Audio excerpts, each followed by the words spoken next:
That's a blue. She'll be back. Give her a round of applause.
Good morning, everybody. Welcome to the 2024 USA Powerlifting Collegiate Nationals.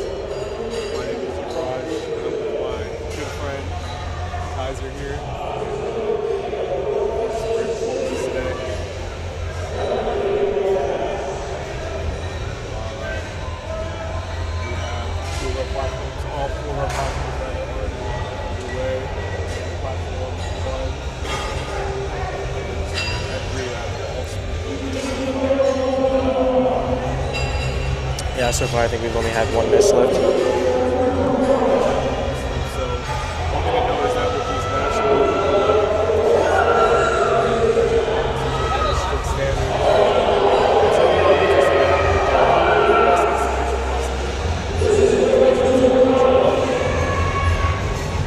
so we have really getting ready for tonight.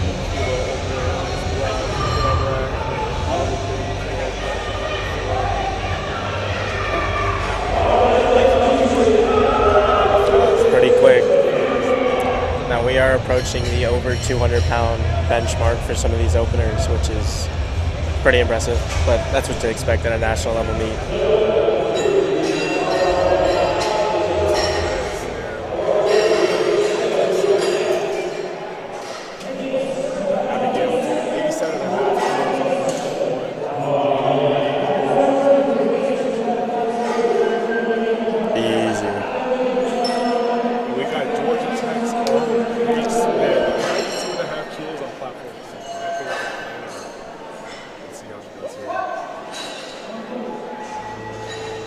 Very quick, very easy. Very nice.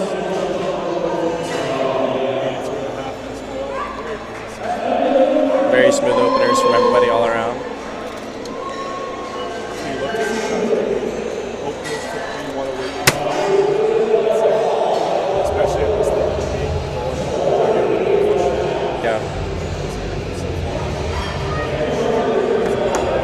Yeah, in my opinion, the squat really sets the tone for the rest of the meet. You want to have a solid opener. 3 for 3 on squat is huge. Build up momentum.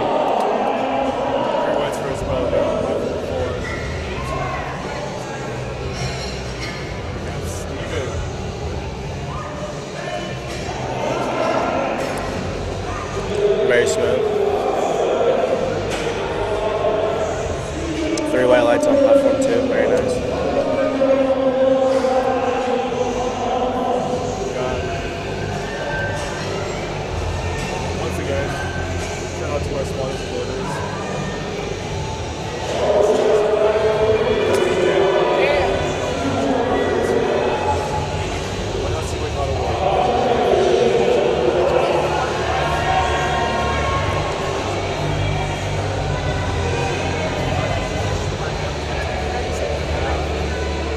Very smooth.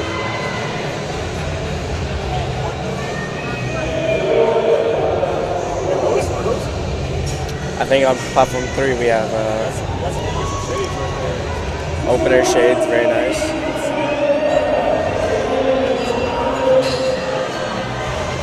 Very nice lift.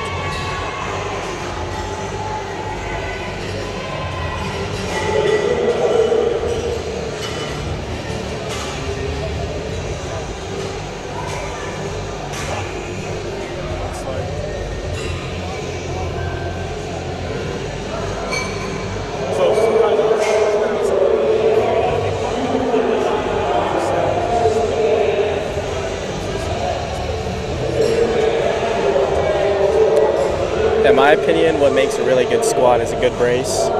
You got to be able to maintain your brace throughout the lift. And a 130 squat on platform 2 by Christopher, very smooth, very quick.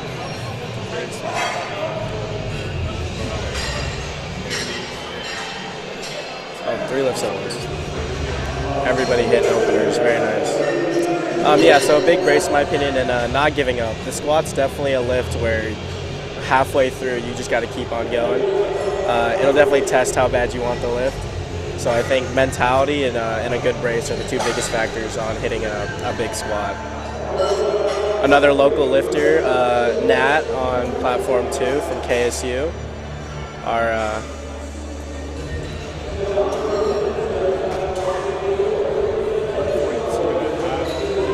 Very speedy opener for Nat. We have Amy on platform 1 with 97.5 kilos.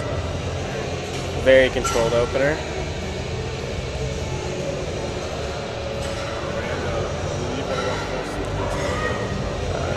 Yeah, one of our first equipped lifters. So yeah, today we'll be seeing a mix of both raw and equipped lifters.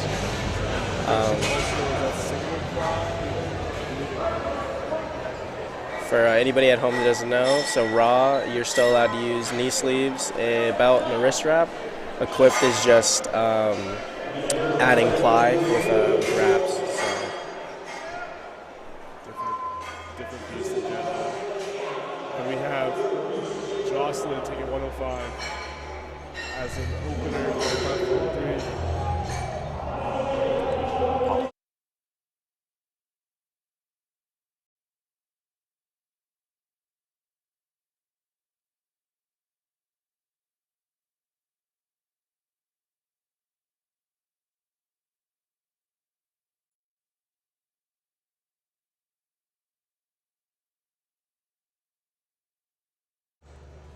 All right, and Felipe with 152.5 keys on platform 2. Very nice. You see a lot of injured wearers. Yeah, for sure. I'm also, but we're also getting a lot of rigor mortis, A7. Yeah, so these are definitely 2 big stiff knee sleeves that are trending right now, let's say. Speaking of which, Catherine hitting a smooth 97 on platform 1. Still very speedy openers. Yeah, you can tell our competitors are here today to register. Very speedy 105 on platform 3 by Jenna, wrapping the A7, and I assume A7 rigor mortis knee sleeves. A7, I'm seeing a lot of A7. Platform 1 and 2 on Delaney. Taking the opener. On platform 2. 72.5. So for those watching at home, you cannot go down in weight if you miss an attempt when it comes to powerlifting. So this is where weight selection gets very key.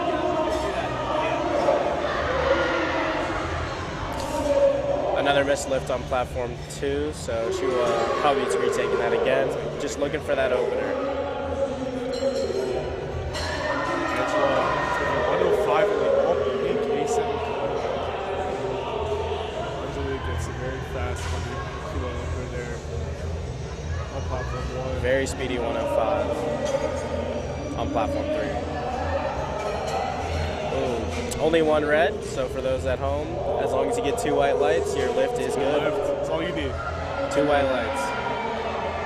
You know, some people take pride in going 3 for 3 on every lift, 9 for 9, all white lights, but at the end of the day, it's as long as the lift's good, that's all that really matters. That's all that really matters. Okay, 112.5 on platform 4 for Zoe, another equipped lifter. Very smooth.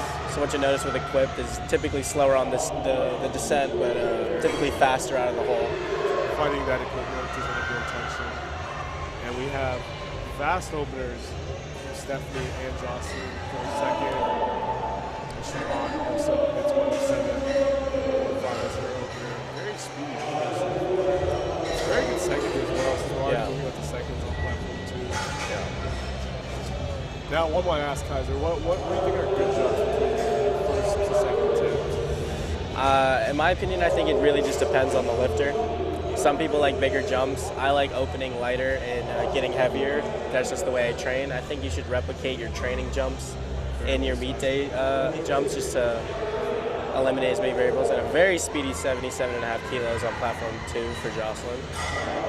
One thing I really like seeing so far today are the custom singlets. The school logo on them. Yeah. I like to see it. Show some love to the universities. Very speedy 100 opener. Very speedy. So platform 2 has moved on to its seconds, but platform 1 and 3 are still rolling with openers. Very speedy second at 77.5 kilos for Jocelyn on platform 2. And we have Marisha back for her second, I believe. She did open first. She's a tech lifter. Shout out to the Tech Barbell. For those of you viewers at home who don't know, me and UV are both Georgia Tech students. So yeah, we will proudly rep. She's fighting for it. She's Come on, fighting come on, up, come on, up, come on. up, up. Nice. Quite a grinder, but you know, we'll take it. I think that's a good lift. Look good from here. Let's see what the judges say. 2 white lights. That's all you need. And she's on Very guard. nice. A quick 100 kilo. I believe second there. Platform 2 is looking like it's still moving on seconds. We have Zoe Jackson on platform 4 taking her opener at 112.5 kilos. Another one of our equipped lifters.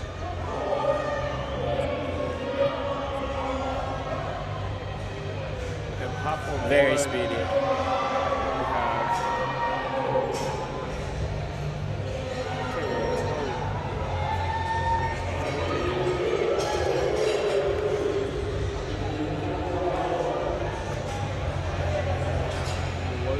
Sorry, on our end, having some technical difficulties.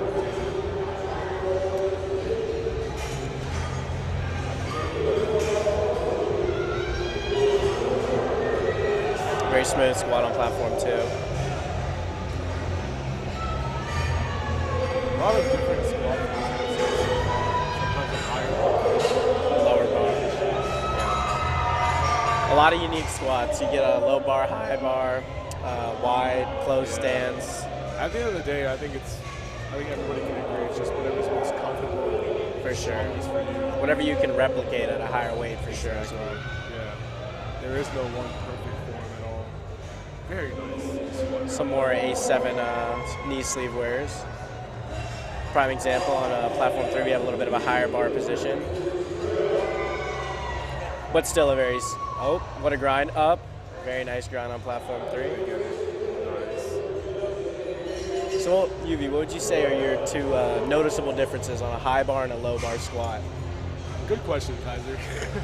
I'd say for sure a high bar squat is probably going to require maybe less shoulder mobility just like a low bar squat, but also just that higher bar position, more upright. Probably a harder sticking point when we get to there, but again, it depends on you as a lifter and what's strongest for you. I think we've all tried different bar positions. I personally really can't do a single bar position out. Some people really do thrive in that position. Very speedy squat on platform 3. And I think we have our first miss on strength on platform 1. Platform 2, we have Steven here with 140. Oh, Looks like he's good save by the spotters. Once again, keeping our lifter safe. can't thank the spotters enough for what they do. These meets don't happen without them, so. Platform 1, we should have Abigail coming up for 92.5 keys right here.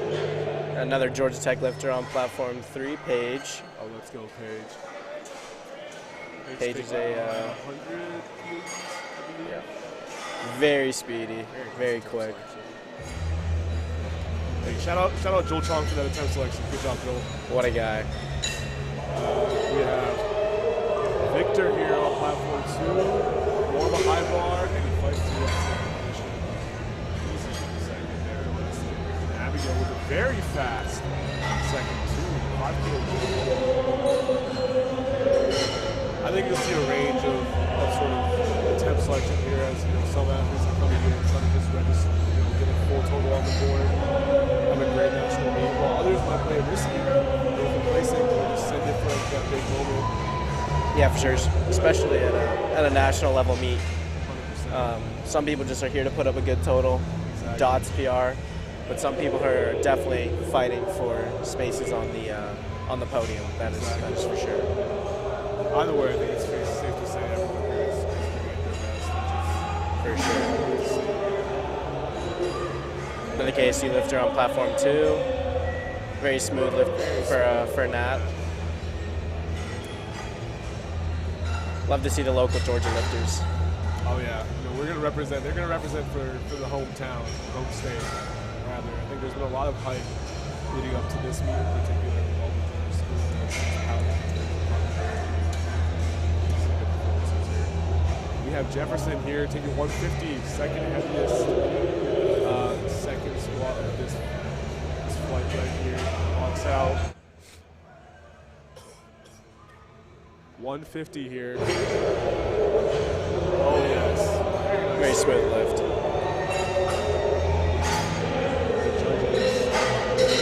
So typically your second's going to be a little bit of a grinder, but the third is where the squat really gets interesting. Sure. You can see a pretty big drop off. Exactly. Or you can see some people hit a third that looks a lot easier than their second. Easier. You never know. You never know.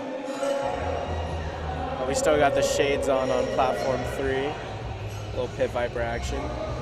Hey, like Deion says, Deion Sanders, look good, feel good, play good. So, Big believer in that. And on platform 1, we have Abigail Uzo here. Or no, rather, it is second, 1 and 2.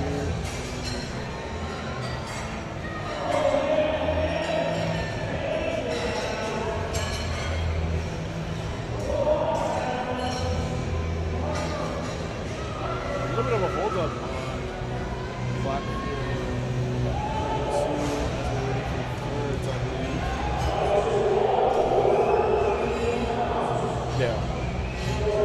So platform 2 has already moved on to their thirds. Platform 3 and 4 are still on seconds. A little bit bigger flights. And Delaney taking an easy third right there. Great job. Finally gets on the board and see the judges.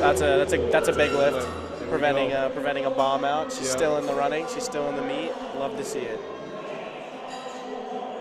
Very good to stay alive. And on platform 1, Annie with 102, very easy. In the virus singlet. Have not seen a virus singlet yet today. Another very popular Very nice. a singlet brand. Platform 2, we have Jocelyn taking 80 keys here for her third. See our athletes locking in, getting under the bar, and taking their time. Now, what goes on through your head when you're taking a heavy squat, Kaiser? To be honest, it's just make sure I hit depth. For me, I'm pretty confident in my ability to grind out a squat at the hole, and a beautiful lift on platform 2. Platform 3, Another nice. great lift on platform 3. Another virus singlet. But for me, it's just to keep on pushing through my quads for sure. Don't stop, and trust in my technique. Don't try to change anything, Sure. especially on that third attempt squat. Good second there on platform 1 by May. So far in platforms 1 and 2, everybody is still in the running. Nobody has a chance of being disqualified or bombing out, as a lot of powerlifters like to say. Love to see it. Platform 2.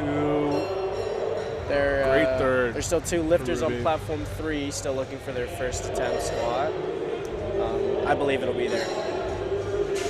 And Ruby picking up some momentum, 3 for 3 on squats so far. Very See if nice. she can keep it up. Platform 1. Bit of a wider squat stance up, and that's good. Very good for a second attempt there.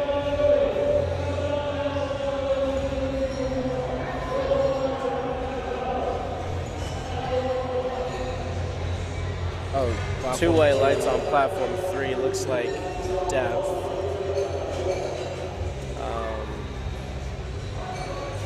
Platform 2. Grace taking her third attempt. She has that sticking point, and she fights through Way it. to fight through the rep.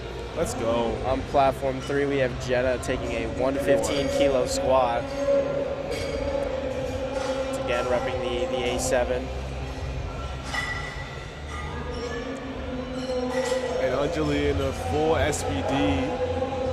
I believe the classic red and black on platform 1. Very speedy second on platform 3 for Jenna. 5-kilo jump here for Anjali. Let's see how this goes.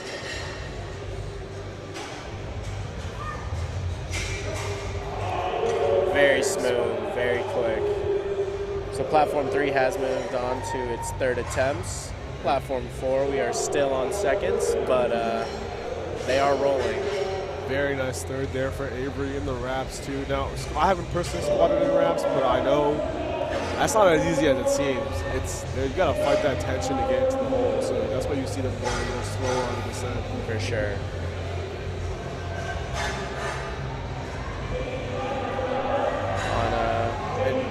UMass has a very big showing here today, especially in these sessions so far. For sure. It's like about 4 lifters from UMass back to back, I believe.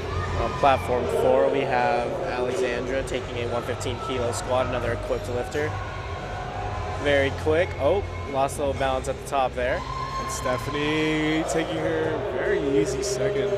105 like nothing. Seems like so far lifters have been taking about 5 to 7.5 kilo jumps. I'd say that's pretty solid jumps today. I think the trend so far. Now platform 3, we have our Vortex Own taking her 3rd attempt. Let's see how she does.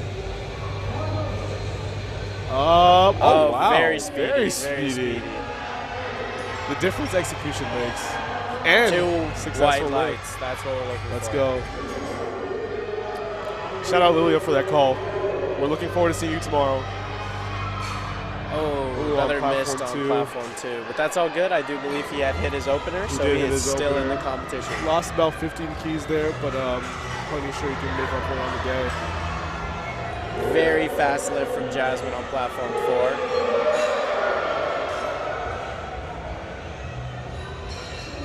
And on platform 1, we are wrapping up our seconds here. Yeah, platform 1, a little bit of a longer, bigger flight. Yes, that is correct. A couple more lifters, but still moving pretty good. And on platform 4, we have a 120 kg squat loaded by Zoe. Platform 2, we are on to our thirds. Christopher here, taking 145. Yeah, way to through it, way to get he's through fighting. it. Amazing. Right there. Let's go. Let's see what the judges say here. Very smooth lift by Zoe on platform 4. And on platform 1, 2 white lights. Kendra secures her second there. And we should be on to thirds very soon on platform 1.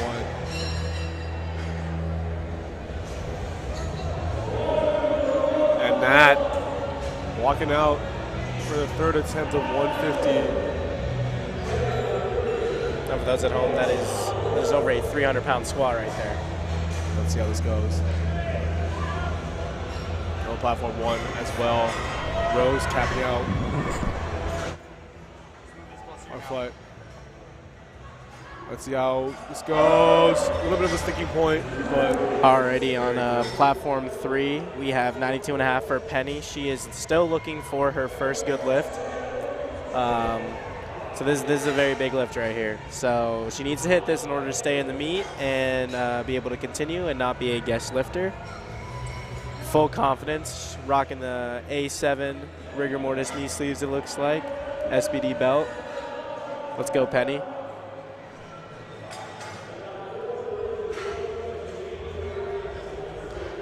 And she's grinding on platform 3. What a lift. Great Let's see what the judges say. Oh, and that is a no lift.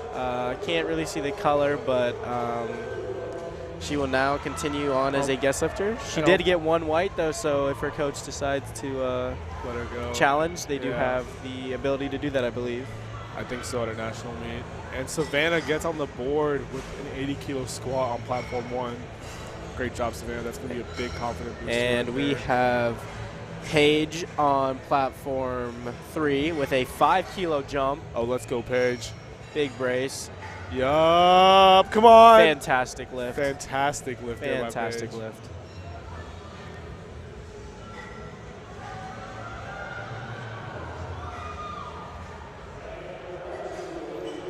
And on platform 1, we have Emma up with 90 keys on her third attempt right here. Very smooth on rack.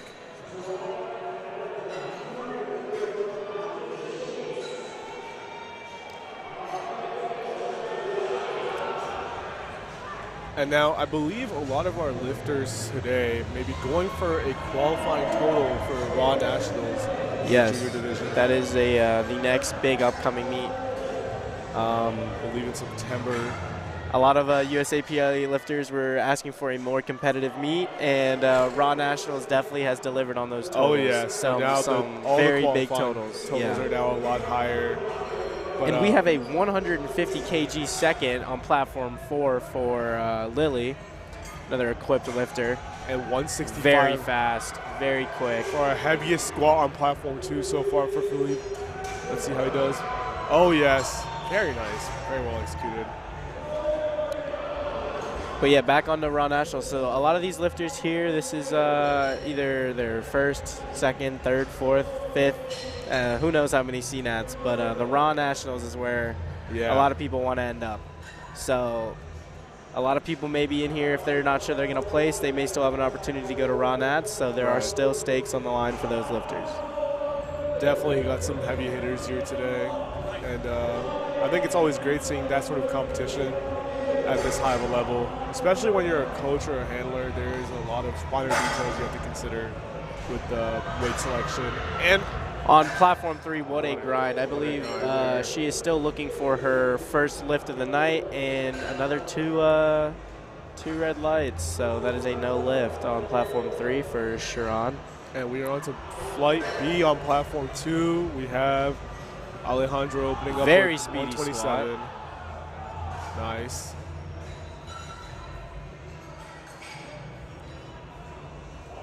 So we have moved on to thirds on platform 4. So far, all our thirds have been very well executed on platform 1. We love to see it. I think a bunch of our lifters projected to go 3 for 3 if everyone keeps this up, which I think is great. Keep the momentum rolling. Oh my goodness. Big grind on platform 3 goodness. for Olivia. Talk about grit.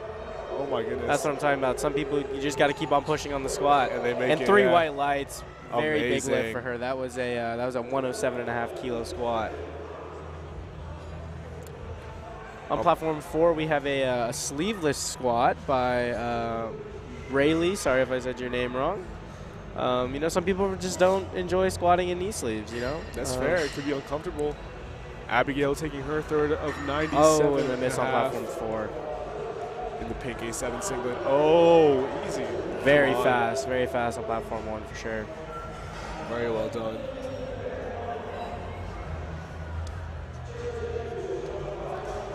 Now, what do you think? What's your personal opinion on the difference between being calm versus being hype when approaching a lift? I know there's different opinions on it based on which lift you're doing. I guess it really depends on yourself as a person. But what do you think about that, Kaiser? And in my opinion, I think it definitely varies lift to lift. In my opinion, I like having a little bit more energy, a little bit more hype going into the squat, just because it's typically first lift of the day, depending on your weight. And a grind on platform 1, what a lift! Very well done. Typically depends on when you're lifting. A lot of lighter lifters typically lift in the morning. Heavier lifters like 82.5 and above are typically going to be lifting in the afternoon. Right. So for me, I like to bring a little bit more energy into squat. On the bench, I like being a lot more calm personally. Well, that's like my bread and butter, so I just like to be really focused. And on the deadlift, I also like being a little bit more calm, just to make sure my tech's really down. I agree. I think you're seeing a lot of our lifters here today just getting very hype underneath the bar. I think this is the way the squat is. Like, you have that weight on your back. Most people can execute it very well, and it's just about getting dialed in and as energetic as possible. And you're seeing that a lot here today. On platform 1, we have Anastasia here with 102.5 kilos, looking to go 3 for 3. This is a 5-kilo jump. And on platform 2, we have Sean here with 142.5 keys.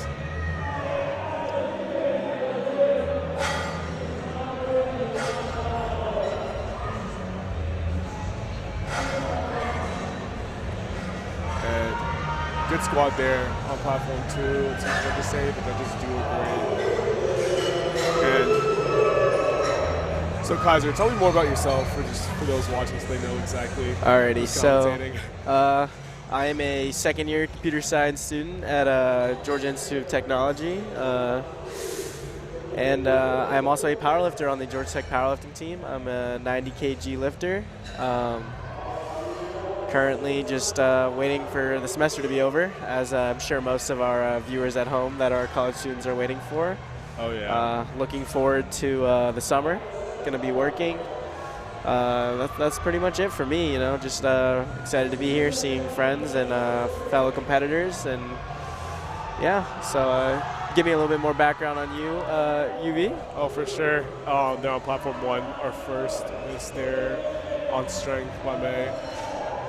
Yeah, so I'm currently a senior at Georgia Tech. I'll be graduating in less than a month, I think, about a month. But yeah, also competing at 90 kilos this year, moving up to 100. Most likely. Got to eat up to get strong. But yeah, looking forward to starting the summer off, getting back into training, figuring out where life will take me as I move into the workforce. But glad to be here. Really glad I got to see CNETs in Atlanta and be part of this experience. For sure, for sure. Some heavy hitters here today. And we have Sean taking 147.5 on platform 2 in the momentum singlet. I think that's the one. Yeah. Momentum singlet. Fashion lifting, of course. Gotta look good. Water grind on platform 1. Very speedy squat on platform 2. Great lift there. Got some more clip lifters coming out, I believe, on platform 3.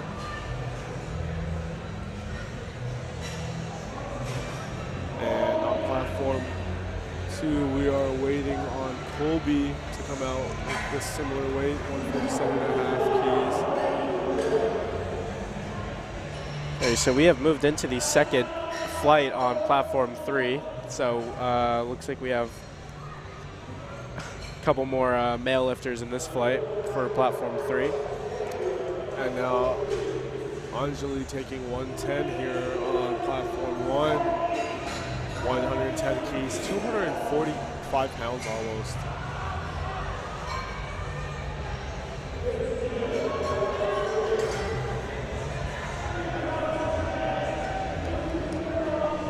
All right, phenomenal. So we're going to be able to actually get any overturns. So for any of those one light lifts, you are able to, your your coach or handler is able to contest it and potentially get it overturned. And Exactly.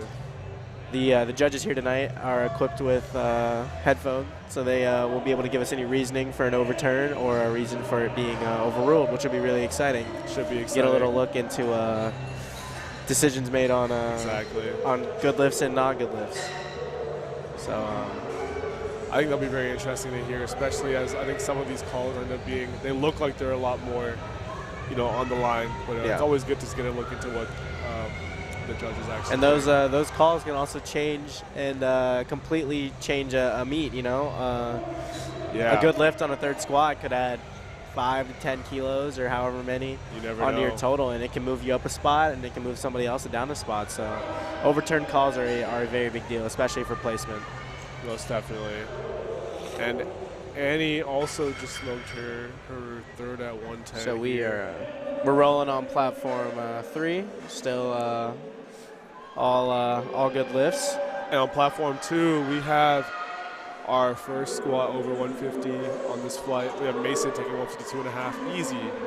Now, one thing, this may be different across weight classes, but making weight, right? Very interesting topic. I think a lot of our lifters here today, some of them might be coming in, maybe able to comfortably make weight, but others sometimes sit above their weight class. So what are some ways we see powerlifters sort of cut into their weight class? Big one is definitely the water cut. That's the most popular. A lot of powerlifters are transitioning from wrestling in high school. It seems like it's pretty popular. So a lot of them are familiar with the water cut. The gut cut is another popular method that I've been seeing a lot, at least more recently.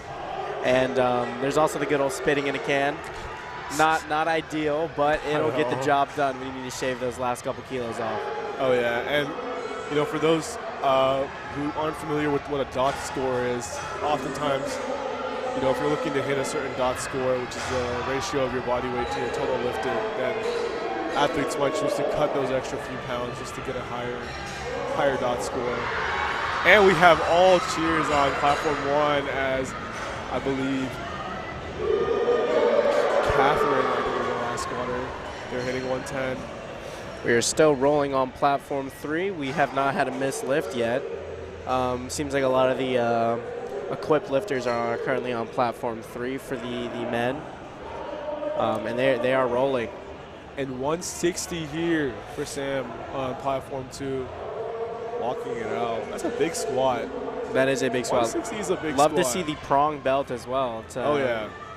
It's a dying belt style. Dying belt style. But I think you see a lot in letter lifters too, because it allows for a little bit more flexibility there. Yeah, so for what we're talking about is there's two main types of belts. You have your prong belts and you have your lever belts. Typically, you see the lever belt in powerlifting a lot more. Get those sweet belt flicks, and it's generally more popular. But the prong belt is still a very utilized belt by a lot of lifters. Some people prefer a prong belt. There's plenty of lifters who will use both types of belts, depending on the lift. Yeah. And they grind on platform 4. Great catch by the spotters. Love to see it. Platform 1 is almost wrapped up all the way. This is our last squat for this flight. We have Rose taking 117 and a half keys to cap out this flight. And I believe on platform 2, Jordan Howard, a Georgia lifter. I remember watching him at the collegiate class. Yeah, he was phenomenal. He was phenomenal. I mean, very strong lifter. Let's see how this goes on platform 1. Can she push through? Oh. Easy squat on platform 2. Good catch by the spotters there. And we are on a little bit of balance on platform 3 for Austin, but he recovers. I imagine it must be tough, especially in the equipped. Yeah. So even though you do have weight this moved equipment, phenomenal though. We'll see what the judges say. That's still weight on your back. That is still very heavy weight on your back if you're lifting in a crib. 3 white lights on platform 3. Way to get it done. And that is huge. And the crowd here is getting very riled up on all the way from over platform 4. We have a 132.5 kilo. She missed her second, but still took a 2.5 kilo jump. So we'll see. Crossing into the 170s now. 172.5 for Aiden. My goodness, that's a ridiculous squat at 55 keys. Talk about some and 3 white lights on platform 4 for Catriona.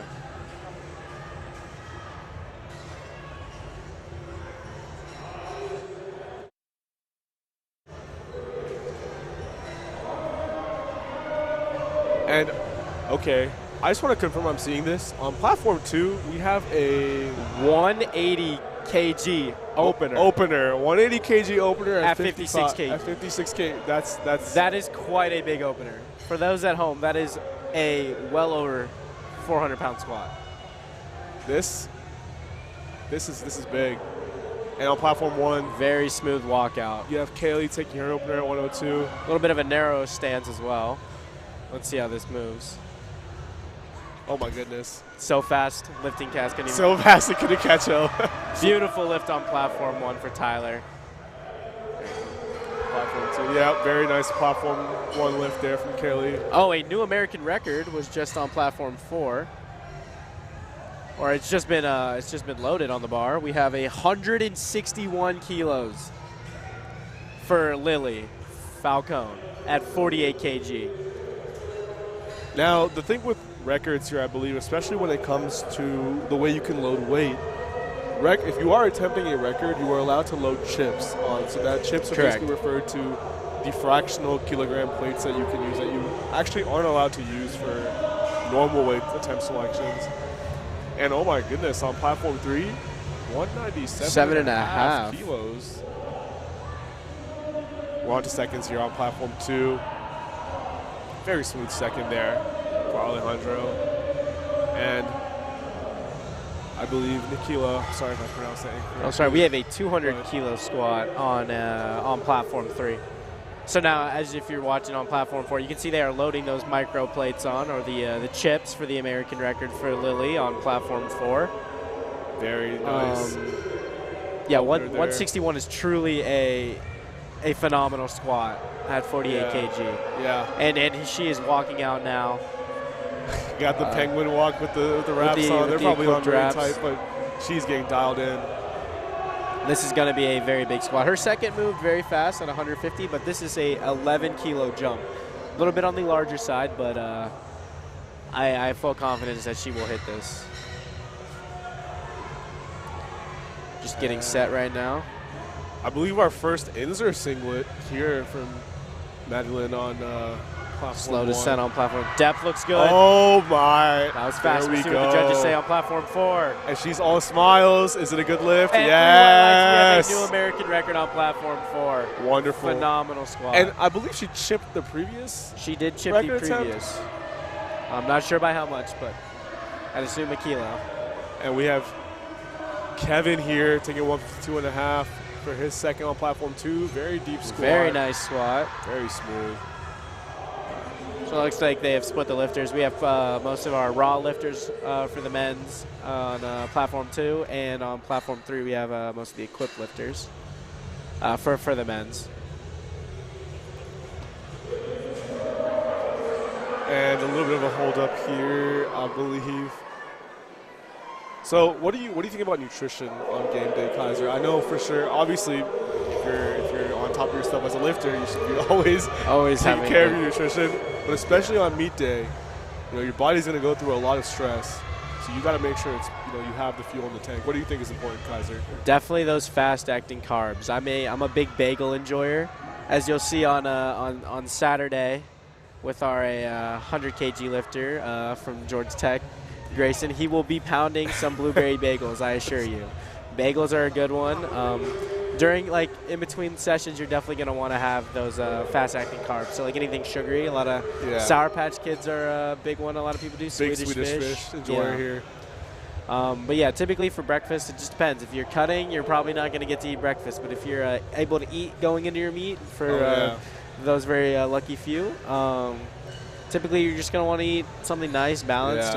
Listen to your coach. For sure. And it might seem nitpicky, but especially if you're cutting weight and you have those 2 hours after weigh-in, timing your water consumption, your electrolyte consumption really matters. You don't want to get too bloated. You don't want to start feeling like you're uncomfortable or anything. So it matters a lot, for sure. We have Annie here. 210 kilo squat, it looks like, on platform 3. 110 for Annie here for her second, I believe. Second?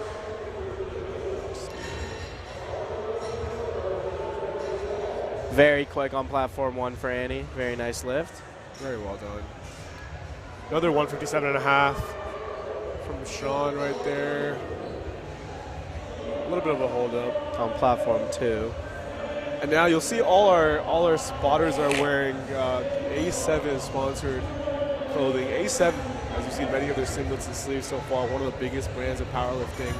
And A7's new deflection collection is launching this Friday, April 12th. If you really want to get it at A7 Co. And I've been seeing them grow as a sponsor for the last few years. I think it's been great to see them grow and sort of especially reach out to schools regarding customized merch. Georgia Tech has some A7 singlets, so none of those are on display today, but they will be later in the week for sure. 100%. Yeah, 100%. Oh, what a catch on platform 1.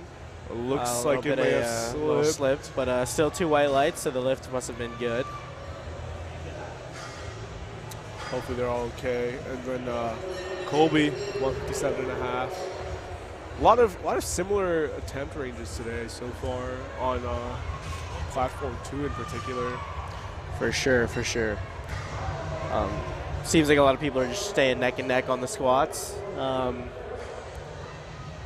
Definitely some people like separating on the squat, but you'll definitely see, especially when it comes to lighter lifters, that the deadlift is where the ground is made. There will definitely be some massive deadlift is just that lift where it's, you know, it's because the weight's not directly over you. I think there's so much more potential for lifters to leverage themselves better. And you're going to see some, I'm assuming, some very impressive pulls. On platform 3, we have a 232.5 oh my goodness pound squat for Cordarius. Little bit of a grinder there for Alice's opener of 115. Very smooth on platform 3. 3 whites now.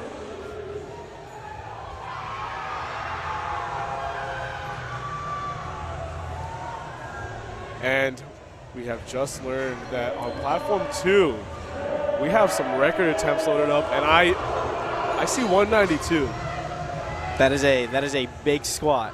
I see 192 from Tyler loaded up. Very, very impressive. And 185.5 as well. These are big numbers. I mean, hitting this at this body weight, hitting any of these lifts that we've seen today already, I mean, people are very fast on platform. Very impressive things.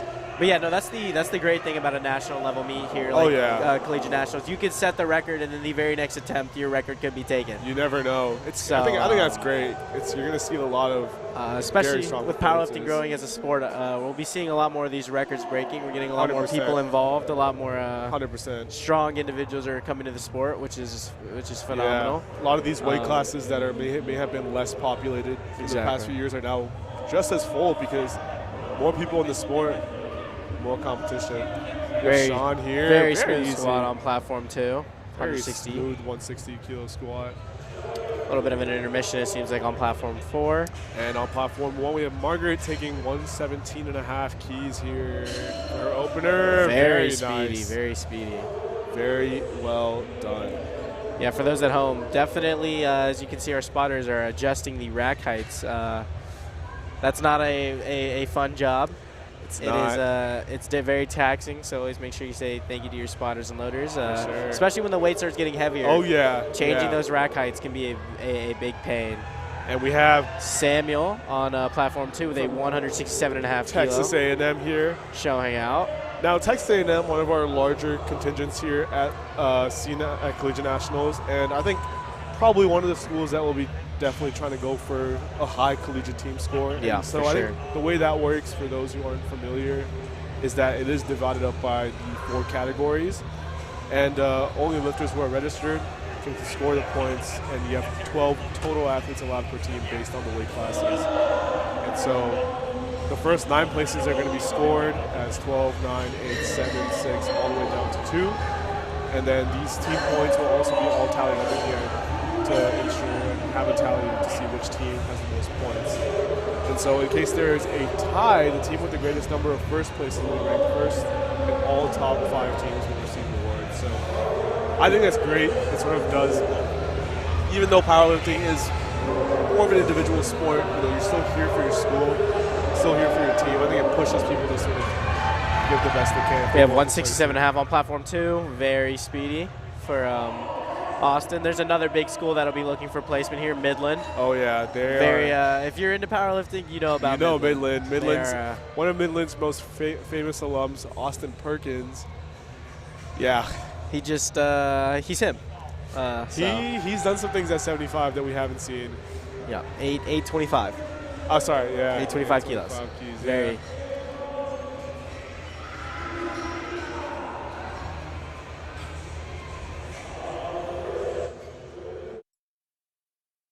And on platform 2, we have Jordan Howard, 172.5. We got to see him compete locally at Collegiate, and to say he was insane was a understatement. Oh, he had the entire crowd. He was because he was right there with a lot of the people from. He was competing with some of the 75s and some of the 67.5s, and he was a 58. And Jordan with the 172. Very smooth on platform 2. What a squat. Now, I wonder what Jordan has in the tank for a first third, because that was a 7.5 kilo jump right there. Yeah. So. And we have another collegiate squat record attempt by Aiden Cusack on platform 2. 185.5 kilos. My goodness. You see Gino getting out here. That's the big 3 reds. Big 3 reds. And we have Tushita coming out all the way from Berkeley here. Taking 122.5 as an opener. Coast to coast. Coast? That is pretty much coast to coast, yeah.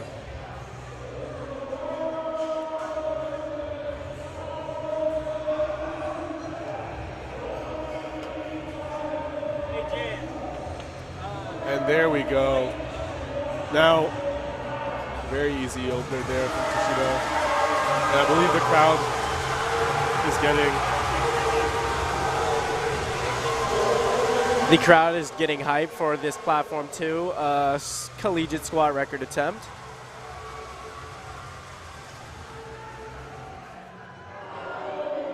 And I believe they're taking their time. They're building up that atmosphere.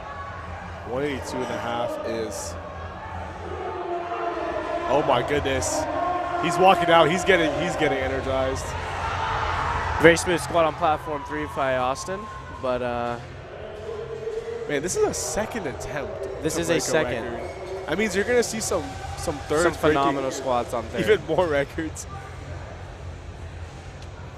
Yeah, Marina here taking 145. Very smooth on Platform 2 for Aiden. Let's see what the judges say. Three whites. New American record. And I have a feeling, you know, we're going to see this record broken again. About this next lift. And about this next lift, yeah. By Tyler with a 192 second. That is a 12-kilo jump for Tyler Morrow. 192 is big. And Marina here taking this very smooth. 145 as an opener is massive. I believe that's above. And that was a new American record on Platform 1. On the opener. On the opener.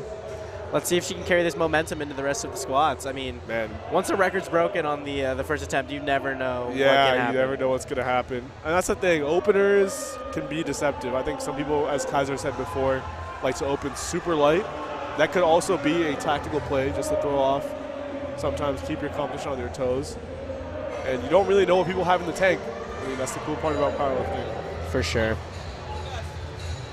I'd like to see our quip lifters throwing up some big weight here. Exactly. It is harder to hit the depth, I would say. It's not very easy. You don't have the feel as much on a quip squat, that's for sure. And another thing, though, with all of these American records being broken on squat is on third attempts, you get a little bit more of a selection going into the deadlift, at least. You can play around with it a little bit more. You can chip. And that can definitely change up placement significantly. For sure. We are still waiting on Platform 2 for Tyler, but on Platform 3, we have Corey still looking for his first lift of the night, of the morning. UTSA is also a big school. I know they have a couple of lifters. I believe they have a 75-kilo lifter we'll see tomorrow. Depth look good on Platform 3, very smooth. Let's see if Corey's going to get his first lift of the morning. And we're on to seconds here on Platform 1. 110 3 white lights for Corey, so he is in the show. And Tyler is under the bar now for 192 kilos. At 56. At 56. That is a very impressive squat. He does have a more narrow stance. Good second there for Nicole. Let's see what the judges say there. A little bit of a sticking point, but a good lift. Very smooth on Platform 2 for Tyler. Wonder what he has in store. I think we'll probably see. And that is a new American record on Platform 2 for Tyler, which I think he just broke the previous one set by Aiden by. And it looks like Aiden is going to break Tyler's current attempt, going for that chip of 192.5. On his third. But we'll see what Tyler loads for his third. Has not been loaded yet. But Emily here. Rudy Morales on Platform 3 with a equipped squat, 205, very smooth. See what the judges say. Now, you know, as equally important as it is to be in the zone for a successful lift and feel happy, you know, I think what's more important is how you bounce back from a missed lift. Because honestly, sometimes it's not just a strength thing. Most of the time it could be something on execution, or there are a lot of factors that go into it. But what would you say is important when you're bouncing back from a missed lift, especially if it's technicality?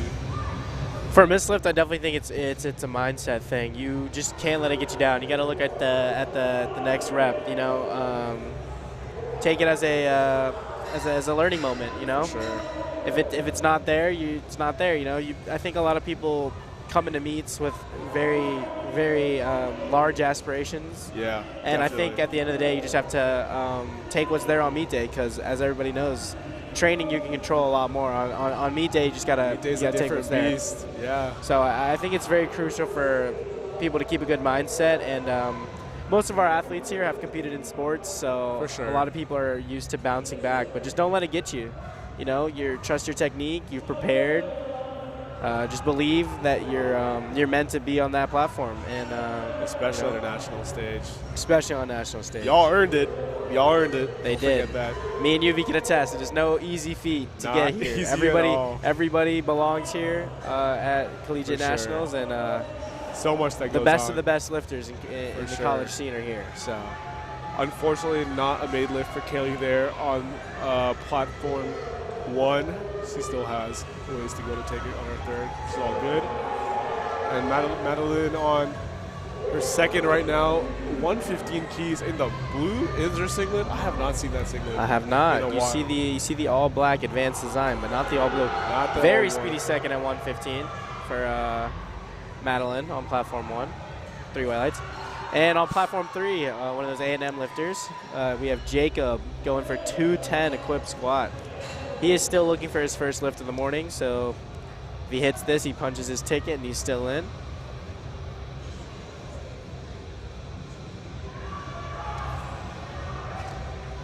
Very smooth squat by Jacob on platform 3. 2 red lights, so there's no lift. He is still looking for a good lift.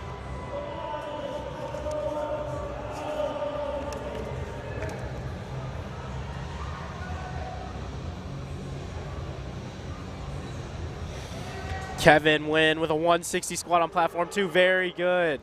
Let's see what the judges say. 3 white lights, and he is hyped.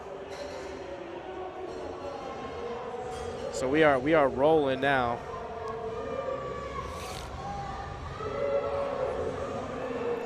A little brief intermission here. We have a brief intermission going on, but once again, just to talk about the collegiate team scoring, because I think we're starting to rack up and see Some team points for the sure. picture sort of form in terms of placing. So a lot of these athletes here will be trying to, obviously do their best within their weight class, but that does have an implication on the actual team scoring. So just to reiterate, only 2 scoring athletes are allowed per weight class. So whatever the top 2 would be are going to count towards that score. And anybody who just has a total will also get a 1 team point as well. So only the points scored of the 7 best place lifters of each team will be counted for the team points.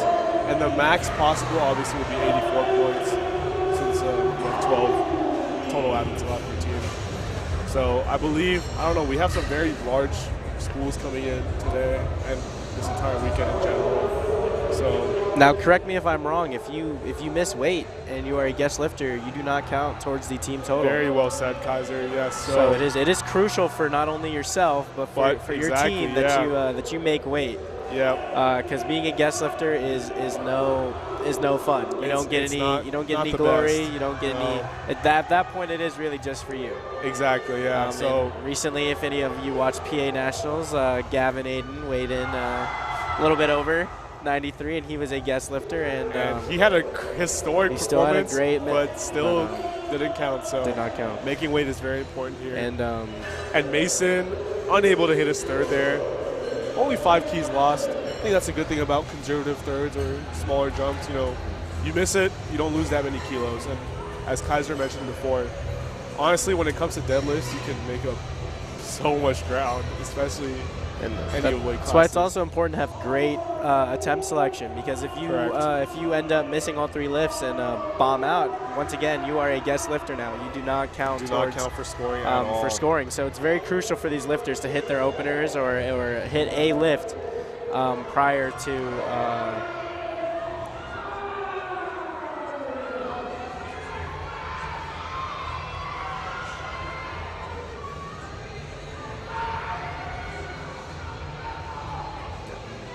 Right, and I think so here we have KD taking 120 for her second.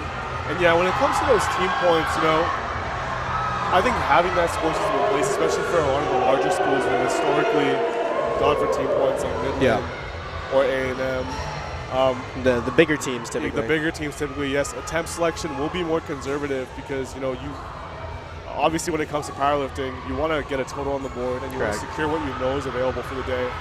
And honestly, I think that's the hardest part of powerlifting because as individuals, we want to believe in ourselves. We want to take what we think we have, but it's hard. Phenomenal grind on platform 2 by Sean at 167.5. One of our narrower squatters too. A lot of narrow squatters. In the Blazers. You know, we see a lot of people here lifting in heels versus flats. What do you think about that, Kaiser?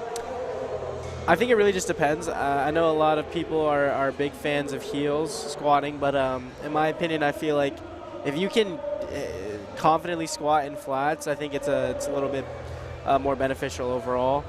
But not to knock on heels, because plenty of phenomenal squatters squat in heels. Again, it's just I think it's just personal preference for sure. Right. So typically, the way if you're well leveraged for a squat or not will depend on, you know, how long your legs are. I think the most important fact is how long your femurs are. So if you have very long femurs, you're probably going to, you know, have to be a bit more pitched over. Yeah. And I think a lot of our longer femur athletes, rather, as you see here on platform 1, easy squat, they will use heels because they just physically can't get that ankle mobility without it. Yeah. And that's why we have options for footwear, you know, to adjust for these differences in our body. And that's not to say long femured athletes can't be good squatters. I mean, you look at Brandon Petrie, man. Phenomenal squatter. Yeah, for sure. That's the great thing about powerlifting. There's so many different varieties in equipment, techniques. You know, nobody lifts the same. Everybody has their own specific technique. And platform 4, another equipped lifter, Alicia, getting ready for a 117.5 kilo squat. And Margaret taking 125 here. So that's another big thing. So going into a third attempt, as we were talking about earlier, if you're looking for team placement, you may be more conservative and not. And you know, a lot of people have some huge PRs in the gym, but when it comes to meet day, you may be a little bit more conservative. Yeah, I think especially at a national meet where typically, you know, the standard for execution and the judging will be a lot more, I guess, stringent than like a local meet. You want to know what you're confident in taking. Yeah. And I think, you know, a lot of lifters, I think the most traditional way they approach a competition is that they'll do 4 weeks of their peaking block. Typically that last week, 1 week out from competition, they'll have hit all their heaviest lifts, or they have an idea of what they can hit. So sometimes, you know, ideally the lifter's going to PR on meet day and still execute. Correct. But sometimes they'll be taking numbers that they know is less than what they've done before just because they can be conservative and have that confidence. Yeah, you see that a lot with big deadlifters. They'll take a little bit more conservative approach on squat. And on platform 2, we have Jordan with a 177.5 kilo 5 kilo squat. Jump 5 kilo jump. Let's see if he can keep his momentum going in on this third attempt. Smokes 127.5.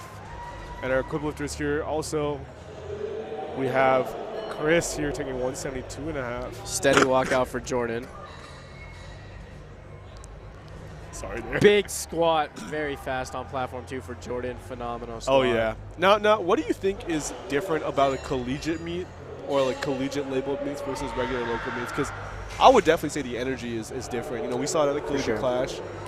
Especially for even like today. It's this is the 8 a.m. session, very early, and we can hear the crowd from here.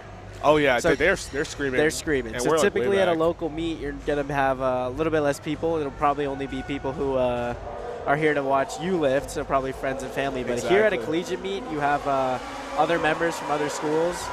So the hype level is definitely a lot As higher. we speak, we can already hear the crowd getting riled up here. Especially for these third attempts. Oh, yeah. This is where you're going to see a lot of definitely judging is another big difference. So here, all of the judges are national level judges. Exactly. So definitely your technique has to be truly dialed in. You won't be getting away with anything. And you'll typically see that on the deadlift a lot more and bench press as well.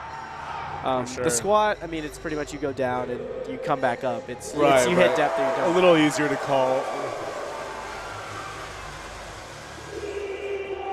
And now we have platform 3, Aiden, going to chip the record previously set by Tyler Morrow. There's that microchip right there, 0.5 kilos over. And, you know, nothing is said and done yet. Record. Nothing is said and done yet because, you know, Aiden while can still walk Tyler still has 196 loaded. However, this could be Aiden's. Yes. If Aiden does hit this and Tyler misses, he will be the new record holder.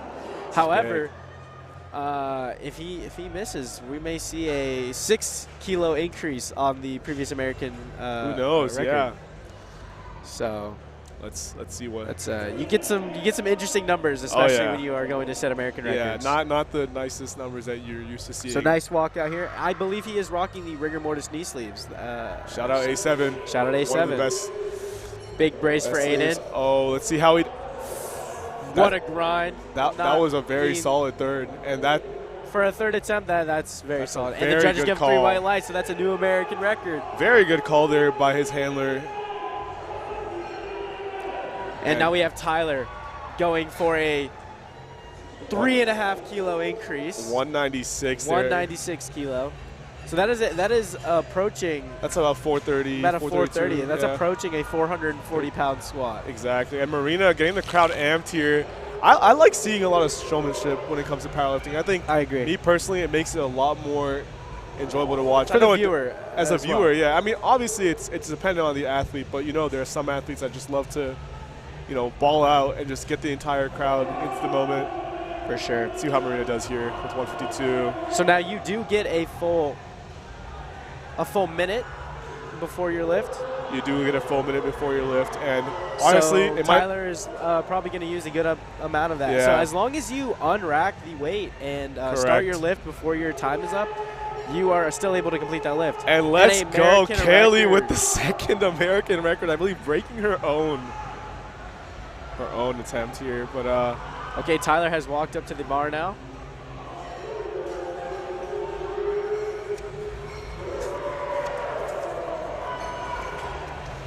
And now, this is actually very, very interesting to see. Right Tyler now, has we have walked Tyler. out with 196. Let's see how he does here. Big brace on platform 2. Big brace. Can he get it? Easy. Oh, my. Tyler, come on. If you had told me that was a second, I would have believed you. I know. And that is a new American record for he Tyler knows. He knows. Platform 2. Come on. A record can't be that easy. This man has a potential for probably 200-plus skis on the day. But fun fact, last year, there were exactly 1,000 records broken across state, national, and world level meets, rather. And 113 of these records were national or higher. So I think, we've only gotten into the first session. And we've seen several American records. We've already seen several American records being broken. And I think this trend is only going to continue. We are done with squat on platform 2, and we will be moving into the bench soon. So get ready for that. So we are still on thirds on platform 1 and 2, or 3. Platform 4, we are currently on seconds still.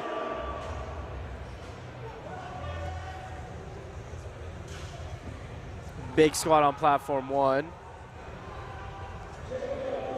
Alrighty, on platform 3, we have Jacob. Another, he's an A&M lifter, equipped lifter, and he is still looking for that first lift of the morning. He has 210. I think he has missed his first 2 attempts on depth. Strength definitely looked there. Yeah, let's see how he does here. So he needs this to ensure that he does not become a guest lifter. And like we were talking about for them team points, it's very important that he hits this lift. Not only for himself, but for his teammates. Yeah, I'm no stranger to missing squats. It's definitely a stressful feeling. Hey, man, it happens to all of us. And let's see, that looked Keep pushing, what a grind. Let's see what the judges say. Very good effort. Very good lift. Let's see if the judges agree. Yes, he's on the board. So he is still in the meet. He is still in the show. We love to see it. Platform 1. Nikila going for a 115 kilo squat. Can she continue her streak of perfect lifts? That is above 2 times body weight. I keep forgetting, like, a lot of these numbers, I mean, first of all, they're impressive regardless, but considering the body weight, this is a big thing in powerlifting. Oh, she unfortunately doesn't get the lift, but in powerlifting, especially when you have multiple weight classes, it's hard to compare, relative strength levels. But that's why we use dots. We use dots, exactly. Tell me a little bit more about dots for those at home who are unfamiliar. For sure. So the dots score, or the dynamic objective team rating system, is actually a very, very complex relationship that's developed based on this polynomial distribution. A lot of math nerd stuff, but essentially it accounts for the variation across weight classes, and it tries to remove the entire bias regarding certain weight classes. So, for example, previous formulas might have bias like the more average weight classes, such as 82s for men. But this way, it sort of normalizes it out. And this is similar to the Wilks or the IPF good lift points that you might have seen. All sort of the same system. But the best part about this is it analyzes a massive data set of all the drug-free lifters here. And as you all should know by now, this is a drug-free tested federation. And the USAPL has done a very good job of keeping that very, Correct. very rigid. Very stringent drug testing. So if you are, if you put up a crazy total, they're going to come for you. They're going to come for you. You know, they say it's random, but it is obviously targeted. They want to make sure that everybody is that our lifting. top level lifters are following Lifting in a fair environment. I believe if you're a part of the pro series or you're at a very high raw national meet, you know, some of these drug tests could be random throughout the year. Yeah. So I think it's great that the USAPL upholds that standard, keeping it fair for everybody. And kind of noting back on the body weight to squat, especially with these lighter lifters, it's a lot easier for viewers at home to really grasp how heavy some of these lifts are. I know a lot of times when you get into the heavier lifters, you know, the 82.5s, the 90s, you know, the normal person can't really comprehend how heavy a 600-pound squat is, or like a 400-pound bench press. Yeah. But when you see somebody who's a little bit maybe closer in your weight, like the 100, 150-pound, 165-pound range, you can really get a grasp of like, wow, sure. that's a 300-pound squat from somebody who weighs almost as much as I do. Oh yeah, exactly. Like a lot of these female lifters are hitting 300-pound, 250-pound plus squats. This is ridiculous. Like, you're seeing weights that Kaiser and I probably, you know, hit during our, you know, well into lifting pretty much. And, you know, we have these lifters hitting it like it's nothing for their openers. At almost like 50, 60 pounds. Yeah, basically half our body weight. Half our body weight. Great to see here. And that's a good lift and good third there. And by Madeline. Especially with powerlifting growing in a sport, the female lifters have definitely stepped it up significantly. For sure, yeah. I think this is great for the sport. The battle at PA Nationals was phenomenal with the 57 and a half? 57 and a half, yeah. And then a lot of at the USAPL raw national level, I think the competition there has just been excellent as well. I think it's great to see this sport grow. For sure. Especially into equipped. I mean, people keep forgetting equipped is also a very large part about this sport. That's how it pretty much started. A lot of the older generation of powerlifters, the single ply guys, for sure. Exactly. So I think the best part of this national level meet is seeing just the diversity in weight classes and just equipped versus raw. For sure. And that's a good lift there for her third. Alice snatching it, going 3 for 3 on the day. A lot of 3 for 3 performances so far on platform 1 here. Yeah. And we are approaching we have just crossed the 250 kilo mark for Kadarius. Come on. He has loaded 256.5 kilos for an American equipped record at 60 kg. Equipped or not, dude. 256.5 kilos is about, that's like 5'6", almost 560, right? For sure. A lot of people also need to note that a lot of these equipped lifters can still move significant weight without the help of raw, or with raw equipment. A lot of these equipped lifters may have decided to compete equipped purely because their team didn't have a roster spot for another raw lifter, or they just enjoy it a lot more. Or just simply they were unable to hit the QT at that's very fair. At raw, but. These equipped lifters, they can probably move pretty similar weight. Regardless. So just because it's equipped doesn't mean that it's easier. Oh yeah, we want to clear that misconception out there. We love our equipped lifters. Yeah. Platform 3, we do have an American record, as mentioned previous, 256.5 kilos for Kadarius. Oh my goodness, he has 5 seconds, but as long as he starts lifting, breathing fire right here. Let's see how he does. Very controlled descent. Very common in the equipped lift. Very nice out of the hole. There. Let's see what the judges say, but that looked pretty speedy to me. And he is pumped up. Let's go. He is fired up. New American record on platform 3. Let's go. And Annie smokes her third on 125 on platform 1. We have 130 loaded up for Brianna. Here. And looking later on in this flight, I see a 160.5 kilo squat on platform 1. With Marina trying to break her own record again. So we have 130 kilos loaded up for Brianna right now on platform 1. And on once again, platform another 4. A7 rigor. previous years has been pretty dominated by the Inzer and the SBD knee sleeves. now But I'm seeing a A7 is- big show out for the A7. Especially with how rigor mortis. their partnership with the USAPL.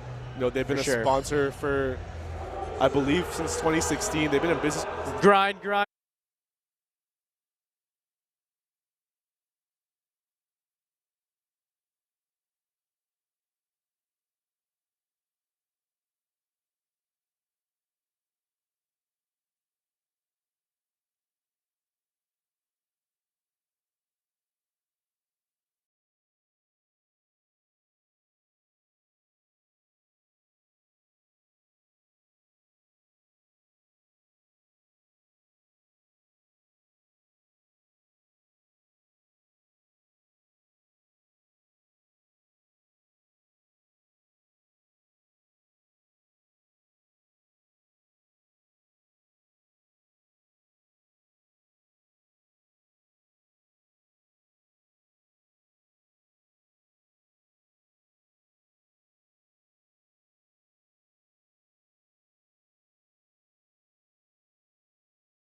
Because on bench, a variation is typically only going to be at the maximum 10 to 15 kilos. So loading and spotting and loading the bench is a little bit Exactly. easier.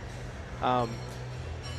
Good opener for Michaela on platform nice 3 with 40 opener there. kilos.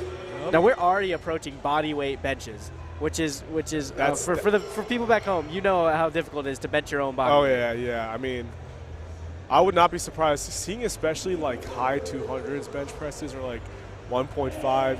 What would you say is like the good, like an impressive standard in terms of body weight for benching? 1.5? For sure. Anytime you're approaching that 1.5, anytime you're starting to get up into that 2 times body weight bench is when That's you're ridiculous, a phenomenal presser. And I think a lot of people forget that these lighter lifters benches, although it may not look as impressive, there a lot of lighter lifters can get to that 2 times body weight bench press. That's ridiculous, especially if you put it into context. Like a 2 times body weight bench for your Any average individual. 200, like for example, a 200-pound man. That's 400 pounds. That's a 400-pound bench. You just have to scale it down to when it's when it's a 130-pound lifter benching 260, That's 275. ridiculous, That's still a phenomenal bench press. A Victor with an 85-kilo bench, adding onto his total of 142.5. As you can see, a little bit closer grip, but there you go. There's that pause right there. There we go. If that bar is not motionless, especially at a national level, they are going to make you wait. And now we have Georgia Tech's very own Arcia here with 42.5 keys. You can see they're adjusting the rack height here.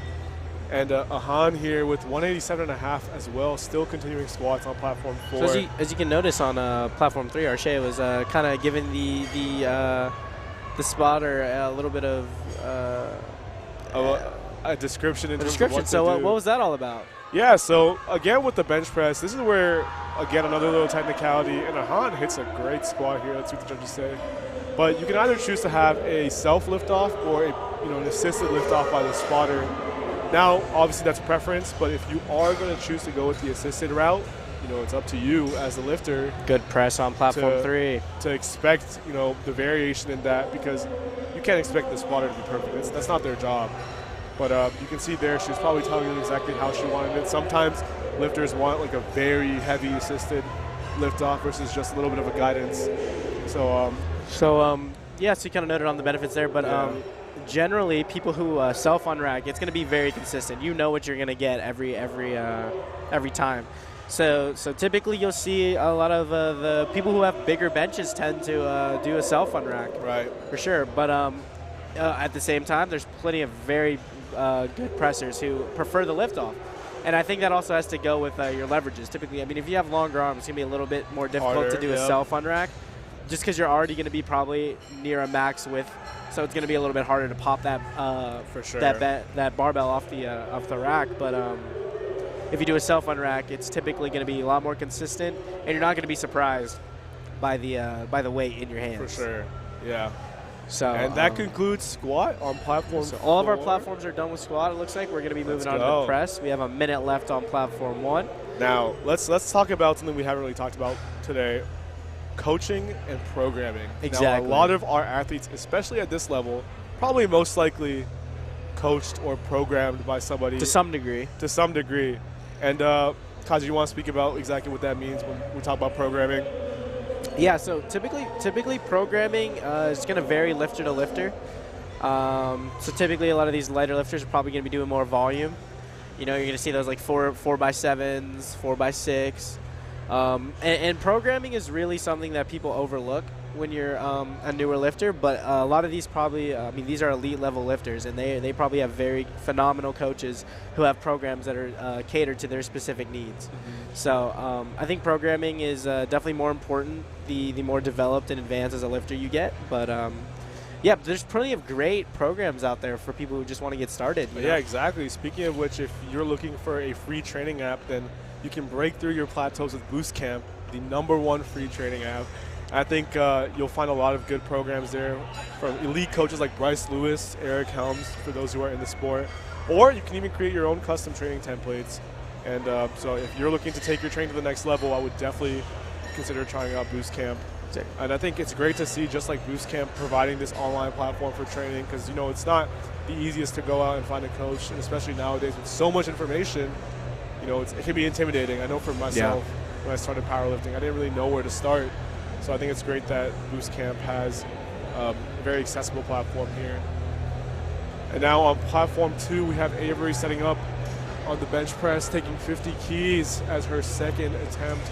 There's some big benches. Some very big benches. These are over benches body weight benches right here. right now, and I believe later on in the flight we're going to see a double body weight bench already in platform 2. Wow, phenomenal. So that's ridiculous. But kind of going back to what we were saying about coaching, this is where coaching really shines on the bench press. Oh, yeah. Because, I mean, even on the squat, too, for attempt selection. But on the bench press, it's really up to your coach to know how you you handle that weight cut, how you lift on maybe on a different day. You know, some people don't train this early, so this is a different time frame. Yep. So that's another factor. Some people lift later in the day, and then you know, if you're a lighter lifter, you're going to be lifted at this 8 a.m. and noon time slot. We have GT's very own Paige Smith here, big bencher. She is a big pretty presser. big bench in Prepper State.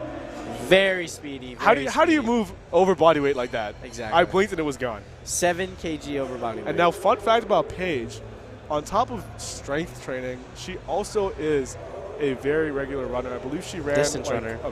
I don't really know if it was a marathon, but she runs a lot in her free time. And I think you'll see for sure as a power lifter, especially when you move into heavier weight classes, other activities involving cardio, they can start impacting you, and it's very hard to manage. So I think it's great. Cardio is definitely important for those long working sets. It is. You know, and for meet day, you know, you don't want to run out of juice on meet day.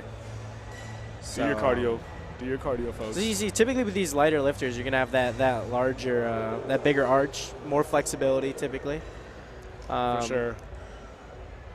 But I mean, I think a big arch with really nice technique is just a really nice. It's a pretty bench. You can definitely tell the person put in a lot of effort and a lot of time into dialing in that technique.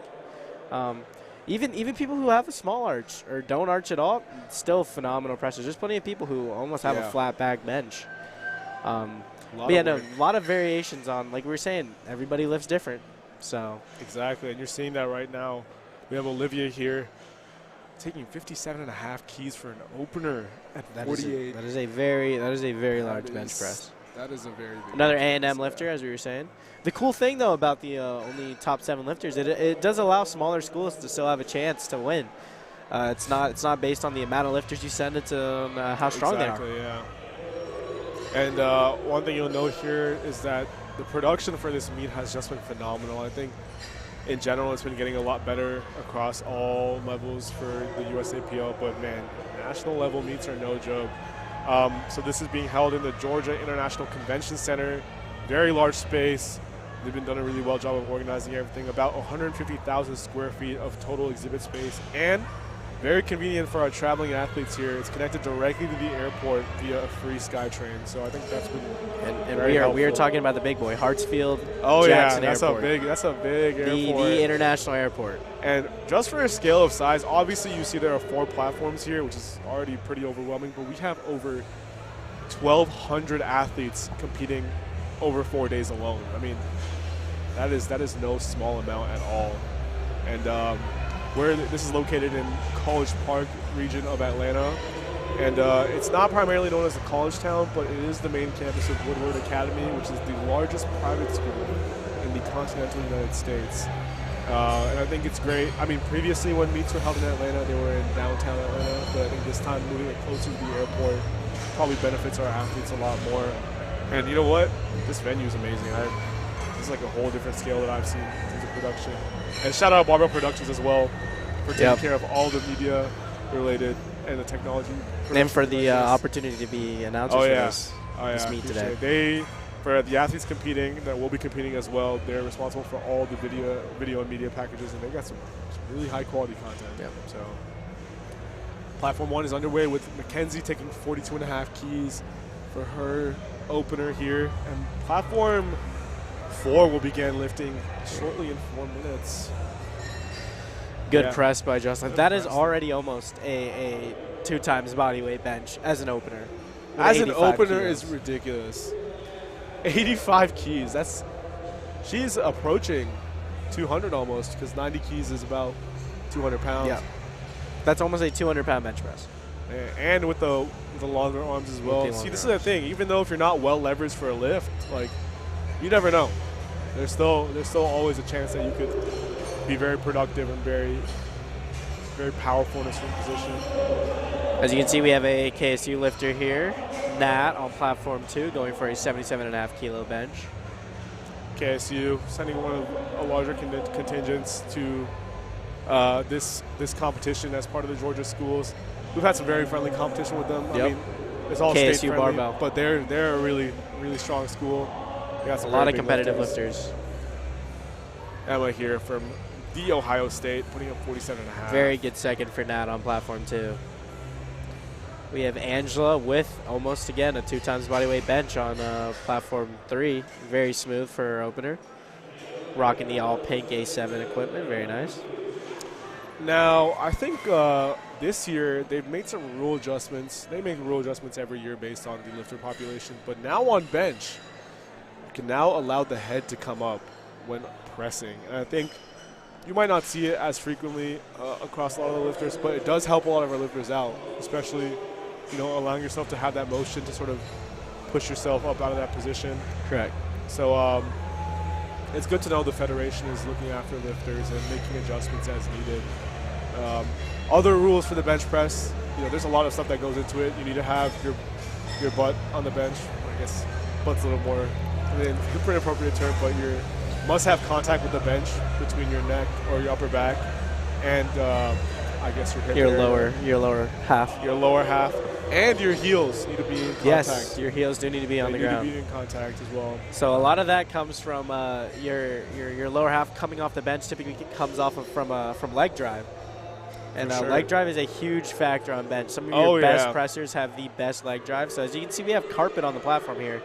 And a lot of our lifters are rocking some type of either an Advances, a Notorious Lifts, Hyper V's are very popular. Some type of shoe that's going to help them really wedge themselves into the bench with their shoulders. But that leg drive is basically what's going to keep tension throughout your entire body throughout the lift. And the best pressers have phenomenal leg drive. It's not easy to do at all. I mean, it is not. It is a learning curve. This is why bench is one of the most difficult lifts to do technically, because to get that, you know, optimal form for yourself, everything needs to be pushing. I mean, you don't need phenomenal leg drive to be a good presser, but it'll really take your bench press to the next level once you start really incorporating leg Jefferson drive. taking almost a 97.5 kilo jump. So that is a over 200-pound bench press. Oh, yeah. So for those watching at home, nice. I think the big 225, that in non-American units will non-freedom units. Non-freedom units will be about 112.5 kilos, I believe.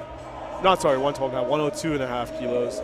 We have an American record, it looks like, loaded up by Felipe on 107. platform 2. 107.5. This is well over. That is over a 2 times bodyweight bench. He's approaching him. I think this is about 228, 229 kilos here, and the atmosphere is changing. The energy is shifting. For a second, that is phenomenal. So that means we're going to see a lot of American records happening on platform 2. I just want to shout out Gino. I really appreciate this All-American this video. He always comes out with the amazing outfits. With the drip, as you would hear our generation say. Phenomenal lift on platform 2 by Felipe. Let's see what the judges say. That's a second right there. I mean, the good thing about bench for the viewers at home is you can pretty much tell if it's a good lift or very good angle here. It either goes up or it doesn't. Very good angle here, yep.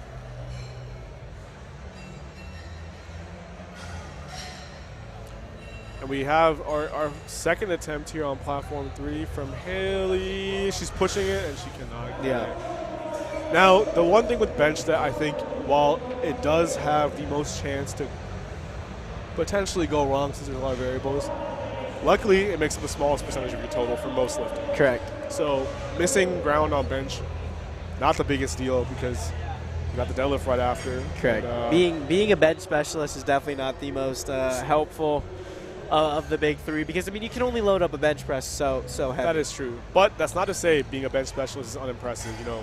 No, it's still very impressive. It still helps to a lot of people's total. Oh yeah, for sure. And seeing people move weight like that with just their upper body, there's something about that. It's a different sort of energy. And we're on to thirds here. Shea with a quick 47.5 on platform 3, just under bodyweight bench.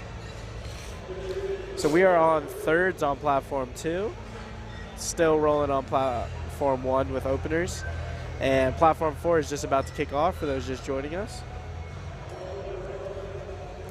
And all benches are underway here. Annie, guest lifter, or rather Amy now, taking 55 keys for her opener on platform 1. And yeah, the bench press, I think also the lift that most powerlifters will train with the most frequency, just because it's your upper body a little harder to sort of, or you can rather push it harder without fatiguing the rest of yourself. I know some lifters, probably in the lighter weight classes, honestly, are benching, what, 4? Yeah. 5 times a week maybe, because they can handle that volume. So, yeah, they're not skipping leg day, but they're hitting bench, that's for sure, almost every day of the week.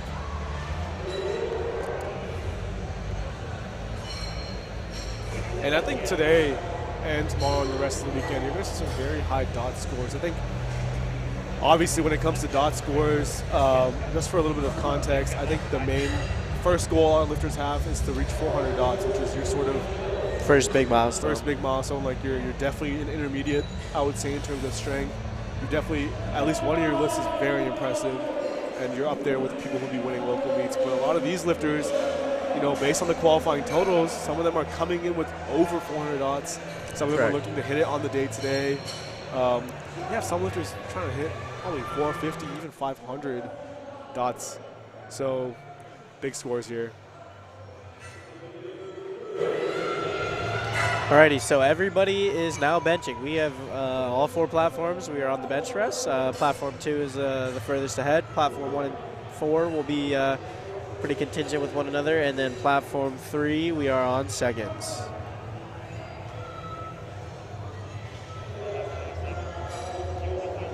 And based on the attempts loaded for platform 2, we see that Felipe is loading up an American record bench press, 111 kilograms. That is to break the record he just set previously on his second attempt. So he's going to be going for a big press today.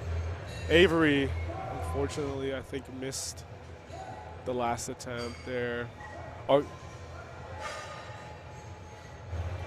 So platform 3, we have moved into our seconds. We have Paige with a 5-kilogram jump going for a 60 kg press. And Avery here. This is a big lift for Avery. She has gone up. And here on platform 2, Avery, I believe that is a bench shirt. Now, equip lifting and the bench press. A little bit, unfortunately, unable to make the lift. On platform 2. Avery, unfortunately, bums out on the bench press. Now, while that means she will not be able to register a total, she can still go out there and compete and finish the deadlift. Now, equip lifting on the bench press, very different, just like squat, but with having a bench shirt on the bench press definitely changes up the strength profile and the way the movement works. Think of the way some of our colleagues have described it is that you are fighting against that bench shirt, sort of doing a lat pull down, rowing down, and I think that definitely changes up the way the movement works. What do you think? I'm not too familiar with the equipped bench, but yeah, it's definitely a lot trickier on your descent for sure. I've benched with a slingshot before, and that was definitely a little bit slower on the descent. But yeah, I mean, I think the biggest difference is just getting used to it. I feel like if you don't train with it, it would probably throw you off a little bit, but I'm not 100% sure. Our local gym that we go to, Trueborn Strong, has a phenomenal equipped bench presser. Oh yeah, Trayshawn Hightower.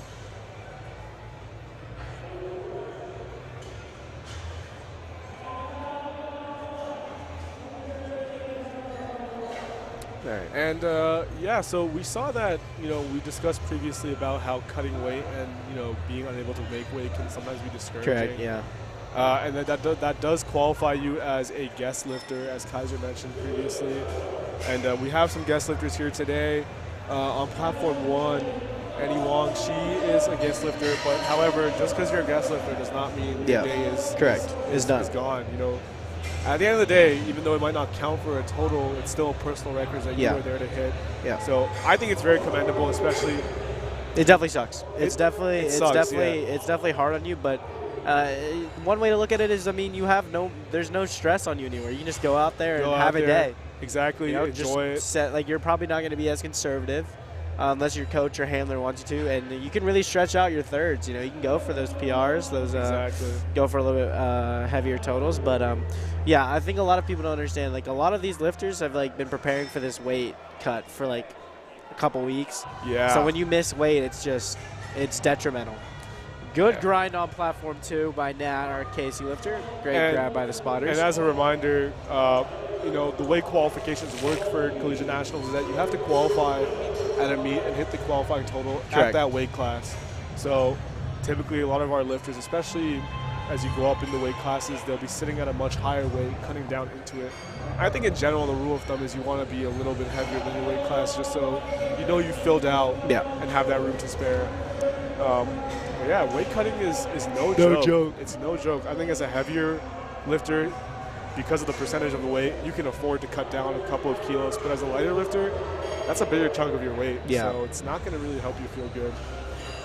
And Abigail smokes her opener, 62.5 keys. Already got some big benches here, man. Opening above body weight is very impressive. Very impressive. So typically with lighter lifters, they'll typically open around body weight, especially at this level. Typically at the bigger weight classes, you're going to see people obviously opening up significantly over their body weight, but from a percentage game wise, you have to just know that these lighter lifters, it's a very significant amount of their body weight that they're lifting. Most definitely, yeah. Now, while we are having this meet, I think a lot of lifters are looking to hit a QT at this meet. We still have a lot of competitions coming up. Correct. Between now and Raw Nationals. So a lot of these lifters might be using this as a stepping stone, or if they missed the QT at this competition, we have some big ones coming up. So for example, we have a lot of our regional championships coming up, and you know, regional meets have really stepped it up this year. I think they've really incentivized making regional meets a lot more competitive with the new handicap system they have for placing top 3 at regional meets. So coming up in June, we have Central and Midwest regionals. We also have all our other regions, so Southwest, Northeast, Southeast, and Northwest. And, you know, one thing to also know with the bench press, you know, when it comes to powerlifting, you don't have to compete in all 3 lifts. You know, you can still compete, only push pull. Yeah. For example, some people, there is a bench press championship that people can compete in as well if you really just want to put down the total. And I think these competitions are interesting because now, you know, you're giving it your all for one lift. Now on platform 2, Felipe has loaded another 3.5 jump for to further extend his American record. So let's see if he can keep this momentum going into his 3rd attempt on bench press. 245. That is about over double his body weight. Ridiculous. Very impressive lift. And Very Jocelyn, number 111. yeah, and Jocelyn, a new American record on platform 3. On platform 3. Loaded up here. Let's see if Felipe can carry this momentum. I do believe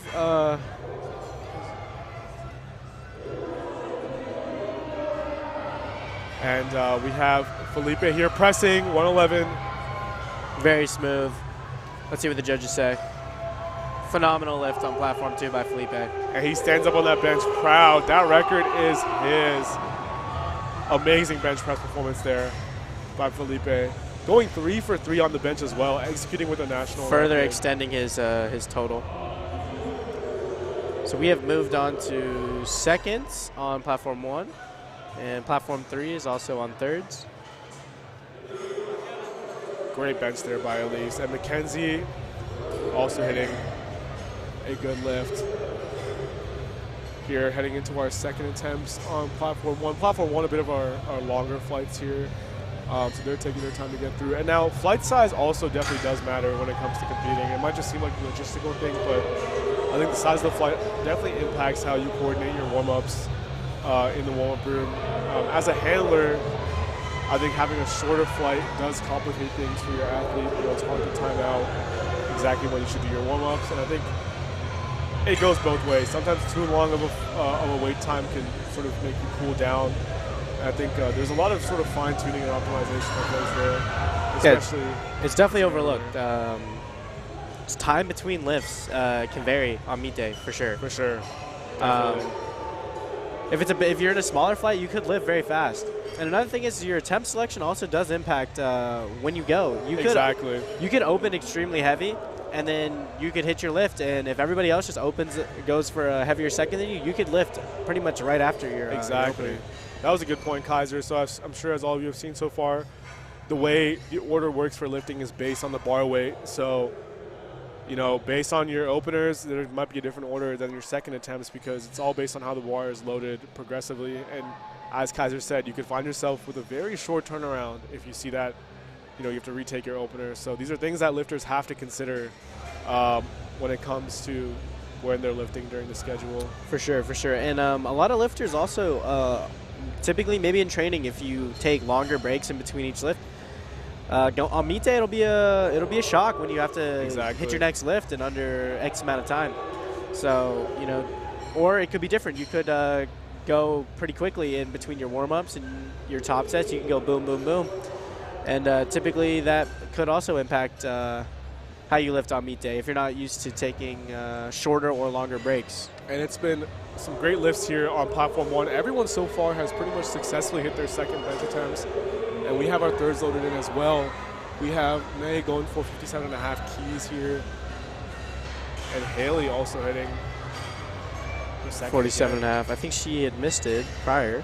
Exactly. I think we're on to she the got bench 2 for a second highlights flight here on Platform 1. I believe Platform 2 and Platform 3 we have moved into the second flight. All right. Now lifters. on Platform 1, I'm seeing a very big bench opener here. 127.5 keys. That is approaching the over 300 mark. Yeah, that is a very big bench press for anybody as an opener. So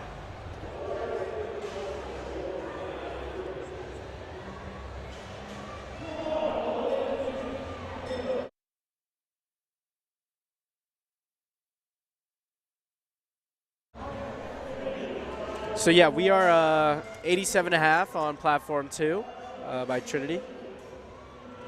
That is well over a 2 times. Oh no, that's almost a 2 times body weight bench press.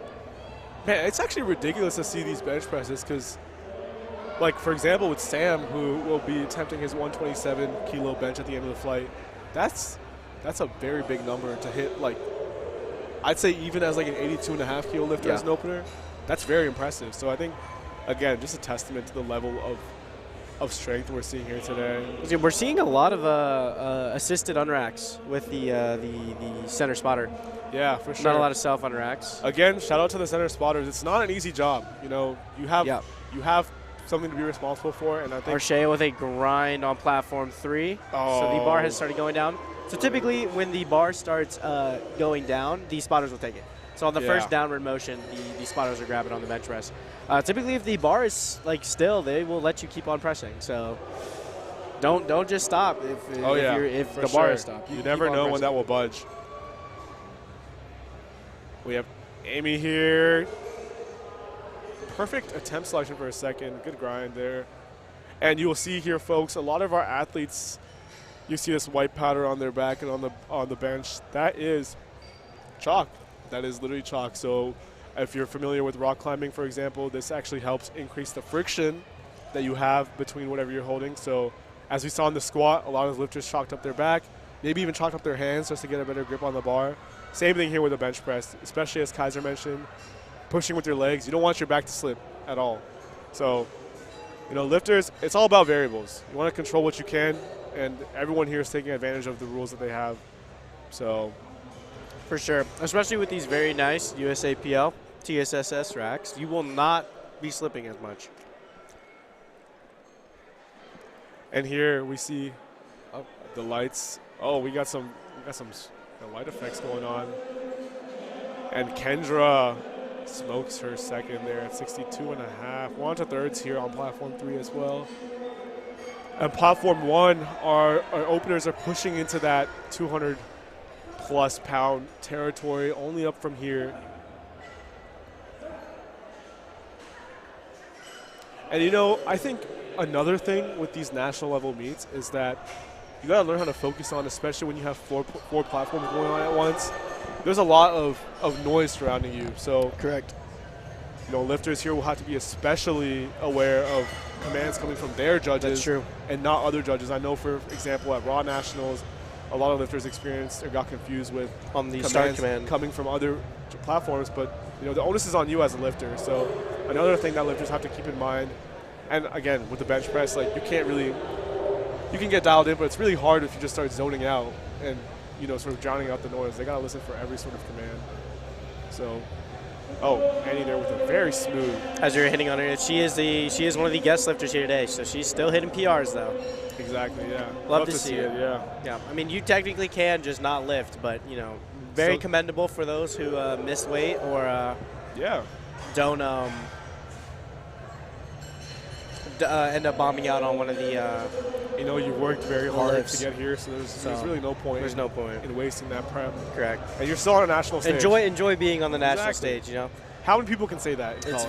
very impressive to even be here. Exactly. And it looks like we have a American record loaded up on platform 4 for Anna Castro.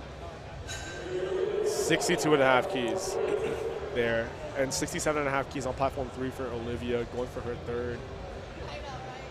And Abigail taking 65 on platform 1. Lifters taking full advantage of that 1 minute that they have to set up.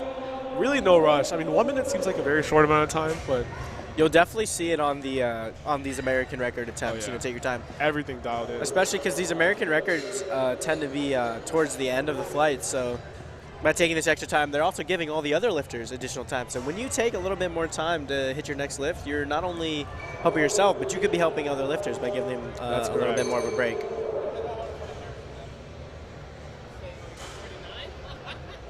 And Aiden here With a pushing 102.5, so he is 220. opening just at 2 times the body weight, Yep. looking to further extend his total. 226, I believe.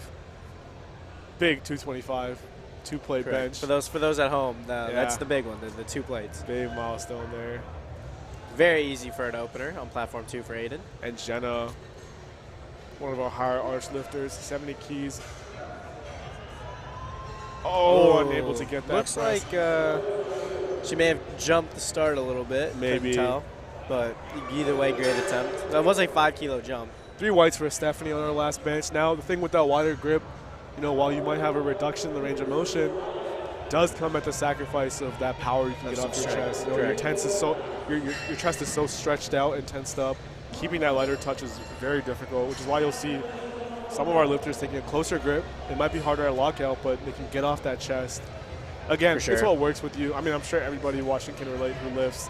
On So much platform 2, tweaking. we have Tyler with a 105 opener. Once again, a little bit over 2 times body weight, looking to further extend his lead.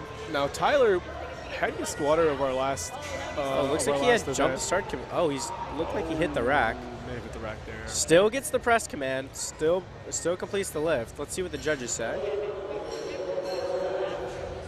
So that's lift. a no lift. I'm gonna assume it was on commands. I think he may have jumped the Yeah. a little the bit start unsure command a there. little bit, but I think that puts Aiden in the lead currently for the 56 kg men.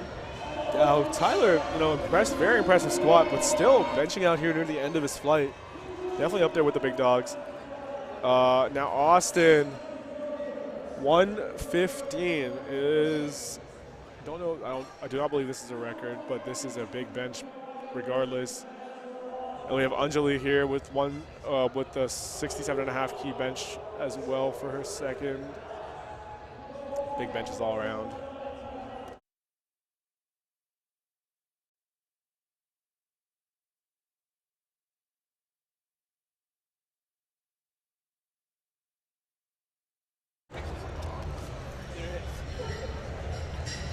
We have Angela on platform 3, looking to retake 87.5. Looks like she missed it on her second, rocking the all pink A7.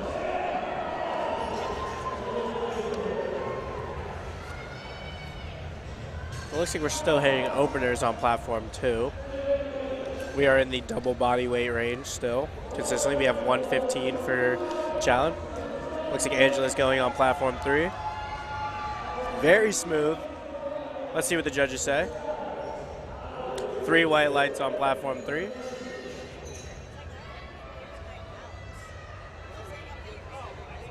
Now, a lot of the times your jump on bench can be pretty big, going from your second to your third.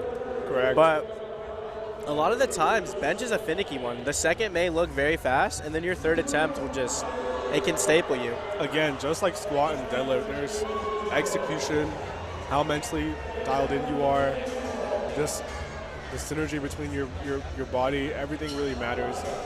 And I think one thing to note, I mentioned this before, for example, Anjali, I believe you have a pretty big TikTok following because I follow you on TikTok, but we have some big social media influencers today.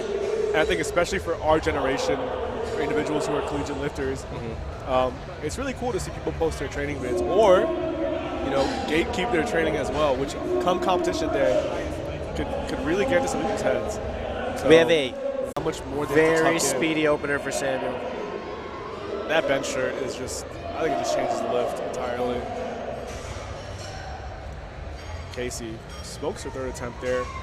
Good for the day, going 3 for 3 on bench and 5 for 6 on the day in total. Very nice, very nice. We love to see it. I mean, everybody's obviously chasing the coveted 9 for 9, Oh yeah, I mean, But, I think a powerlifter's dream is to go 9 for 9 PRs especially all on the three. national stage. Oh yeah. We have Devin Tran with 87.5 on platform 2. Getting some large benches for sure on platform 2, even platform 1. And again, for those watching at home that want to get into powerlifting, if you're looking for a great introduction, then you can transform your lifting journey with Boostcamp, the last training app you'll ever need. You can get free training programs from legends like Bryce Lewis, Eric Helms, and Alberto Nunez, some of the biggest lifters in the industry. Or if you really want to, you can make your own multi-week custom training cycles to use the app. If you're trying to push past the next level, this is the app to get.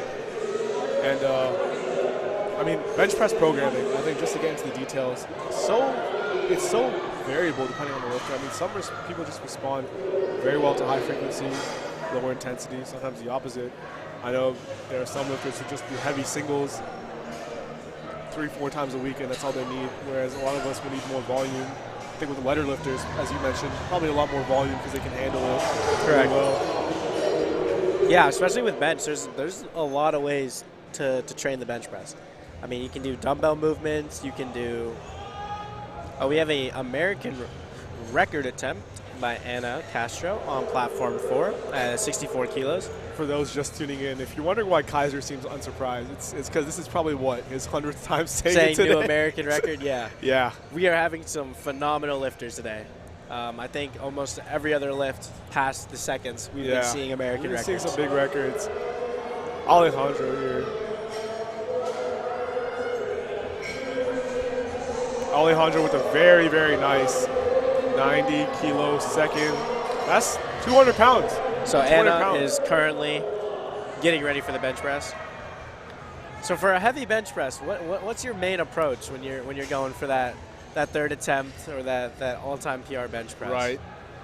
Well, I'm definitely not the best person to ask because my limbs are quite long and I'm not a good bencher. But I'd say from when I have attempted a heavy bench, I think tension is definitely the best way to approach it. I think for any lift in general, you want to put yourself in a position where you feel very, very tensed, very tight, and in a position where you can produce the most force. Very fast for Anna on platform 4 for a record attempt. I'm excited to see what she's going to carry into her third attempt. I think me personally for bench press, the main thing is just to get my shoulders in position, and that leg drive for me especially. If I know my chest is as high as it can be, then you're probably in a good position. But I mean, honestly, when the weight gets near your max, there's only so much you can do, right?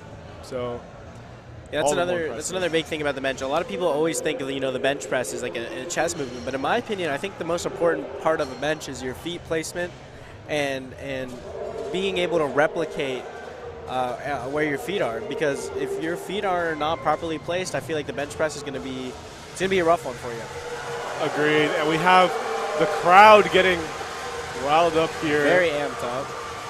We have Trinity with a 95 kilogram Rose bench press. Taking her third here at 60 keys on platform 1.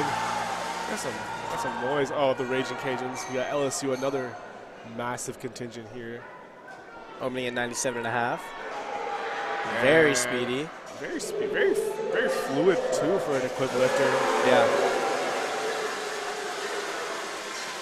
Notice one of the longer limbed, longer leverage lifters. Yep.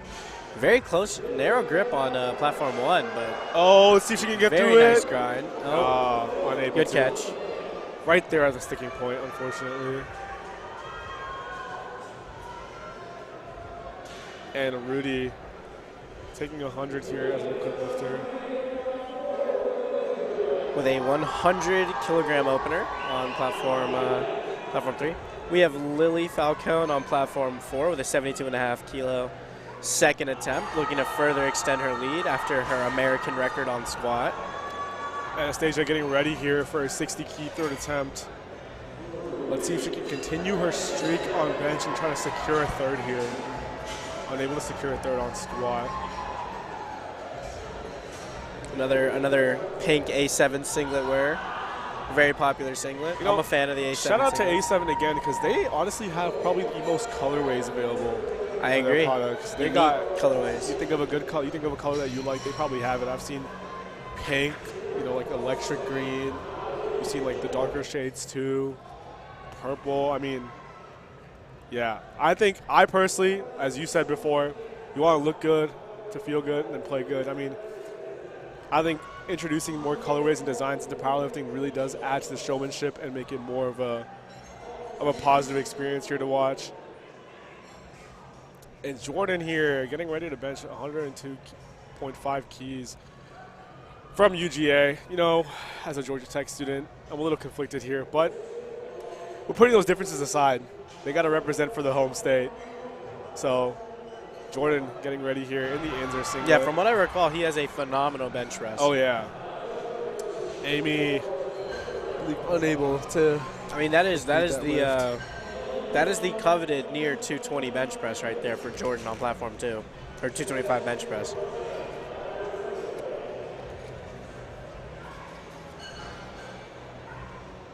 Got a little bit of singing action. Very quick off the chest, though, for Jordan. Looks like a good lift. We'll see what the judges say. Now, let's talk about warming up. I think warming up is always very interesting. For sure. Especially when it comes to near maximal load attempts. So I think the best way, as you can all see, is that in powerlifting, obviously, when competing, 9 attempts, 3 attempts per lift. But it's weird the way you approach them. I think people try to treat the first attempt, your opener, as a last warm-up almost. Typically because it's easy enough for you to get on the board, but it's so substantial. Correct. But how about warming up before that? How do you think, what are some of the ways that lifters approach their load selection or warm-up routine? I think a lot of it, especially on meet day, is listening to your coach. But in the gym, I think trying to keep your warm-ups consistent. If you know you're going towards a certain range in weight, like have pre-planned jumps. Like, so say you're going to go over 200 pounds on your bench press. You should have a objective idea of what warm-ups work for you. I know a lot of people on certain lifts like bigger jumps. Some people like smaller. Some people will increment. They'll go like one red, a yellow, another like. So I think it's a lot of personal preference on how well you can handle a bigger or smaller jump. But I think pre-planning them is definitely ideal, and not just lifting based on how you just kind of feel. I think you should definitely stick to a plan, and I think your warm-ups can definitely make or break your top set. So going into platform 2, we have 105 for Tyler. He's going to look to get on the board for the bench press. Oh, very easy. smooth. Easy So I think fix. it was just an unrack issue on his opener, but Easy he fix on further execution. extends his lead, I think. Now, Tyler, I believe one of our longer-limbed lifters, so Which is surprising. He still had a phenomenal Oh, squat. yeah. I think he set the American record. He and did. Then So phenomenal bench, already over 225. I'm not familiar with his training, but I believe just based on what I think he might put up a big deadlift. Probably one of our lifters to watch here in the weight class. For sure. The battle between him and Aiden. Aiden right now is going to take a 5 kilo jump over Tyler on this. Looking at the flight, I see 133 keys loaded up for bench press for Sam. And 133, that number, it looks like very they're trying to chip a bench for record. Aiden. I agree. 130, now we're getting in towards that 300-pound bench press mark. Oh, yeah, that's big for just anybody in general. And to see that this body weight, I mean, yeah, he is approaching almost a 3X. well over. The coveted 300-pound bench press. But yeah, right now it definitely looks like the battle to watch on platform 2 is between Aiden and Tyler. And Annie pushing through, and she gets Phenomenal her third bench. there. That's Even what though we're she's a talking guest about. lifter, way to show out and take And a she's 5-kilo pumped. jump for the third. Let's go. That's what I love to see. I mean, people just coming out here, and ultimately, I think a lot of powerlifting, even though we do have some team settings here at CNATS, it's individual. You know, you've worked a lot for. Now, correct me if I'm wrong, but I think I'm seeing a 135 opener on bench press for Eric, one of our clip lifters here. Oh my goodness. Now that is in the 300-pound mark right there. Correct, and you can see arms are super stiff from that bench shirt. And still, I mean, the respect I have. I mean, it's not easy to bench against tension like that. It's changing the entire pattern. As you see, a little bit slower on the descent. Very controlled touch. Beautiful touch point. Oh, a little bit of balance. Good grab by the spotters. Once again, shout out. Abigail grinding, and she hits that Phenomenal third press. there, 67.5. It seems like a lot of the thirds on platform 1 are in that 67.5, 70 kg, very well noted. mark. That's well over a plate bench press, you know, and that's very impressive, especially at this body weight. We have Austin on platform 2 with a 122.5 kilo jump. All of these lifters are approaching that 300-pound mark. Isabella getting ready here on platform 4 for 52.5 keys on her third. Making some very good progress here throughout these flights. Good press for Austin on platform 2. We'll see what the judges say. 3 white lights. And now, oh yeah, here we go. This is an American record attempt. 133 kilos from Samuel. Very impressive. Man, this is for a second. ridiculous. I wonder what he has in the tank. I believe, this is another thing with attempt selection. Since his coach probably knew he was in range for a record on the second, why not go for it? And it looks like he'll have it, because I see the seconds are in, or the thirds are in rather, for this flight, and it's him. He may be approaching that 300-pound. We may see a 300 press from him on his third attempt. We'll see how this second goes.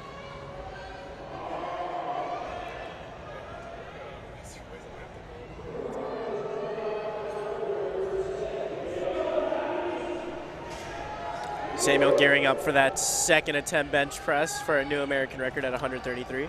Let's see this. And Sam, I mean, again, like you don't become a good presser without you don't wake up one day and just press 300. Like, look at him. Long range of motion, he still smokes that record. Very quick. We may see a 300 attempt. 3 white lights and a new American Oh yeah, record. getting up on that Get bench. him up on the bench press, yes. Show him what it's about. And Gino. Man, Gino bringing the energy to the platform too.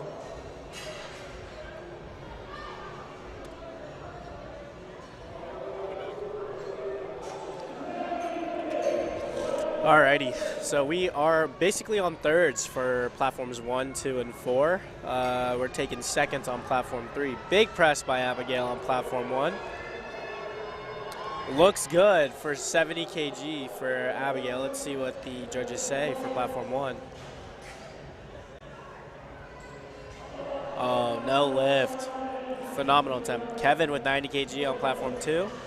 Looked very easy. We'll see what the judges say. 3 white lights for Kevin, further extending his total.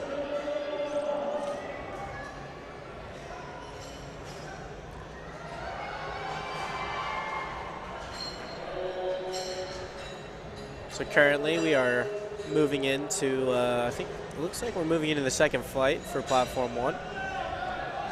We have Lawson on platform 3 looking to still get on the board with a 100 kg opener. So another equipped lifter.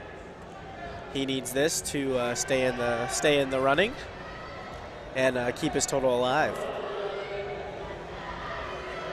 Currently we have Devin going for 92.5 kilos on platform 2. Very quick. 3 white lights for him. Lawson getting ready for this. So he needs this lift in order to continue extending his total.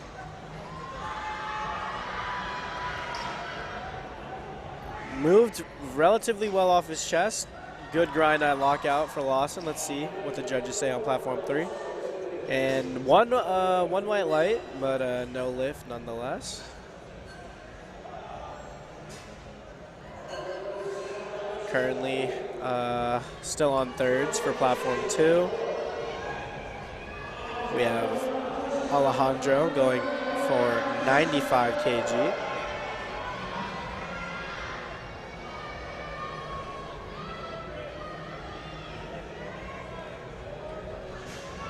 As you can see on platform 1, we have Karen going for 50 kilos. She is doing a self-unrack, as we were talking about earlier. She is looking to hit her opener to very fast for Karen on platform 1.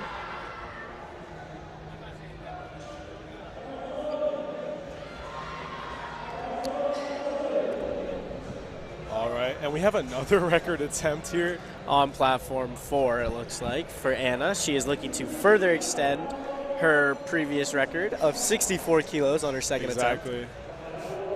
So now this is well over your one plate bench. Oh, yeah, for the sure. original coveted benchmark for new gym goers. And she is taking this for a new American record on her third attempt. And here on platform 1, we're already on to our next flight here. Toshida going for 52.5 keys. Again, body weight opener, still very, very strong. And here on platform 2, we have, I believe, Mason ready for his third of 95. Mason opened around 92.5 keys, so only a 2.5 kilo difference, but he hopefully will recover and hit this third bench. Anna attempting her 67.5. Phenomenal press by Anna on platform 4. Way to extend her American record by 3 more kilos.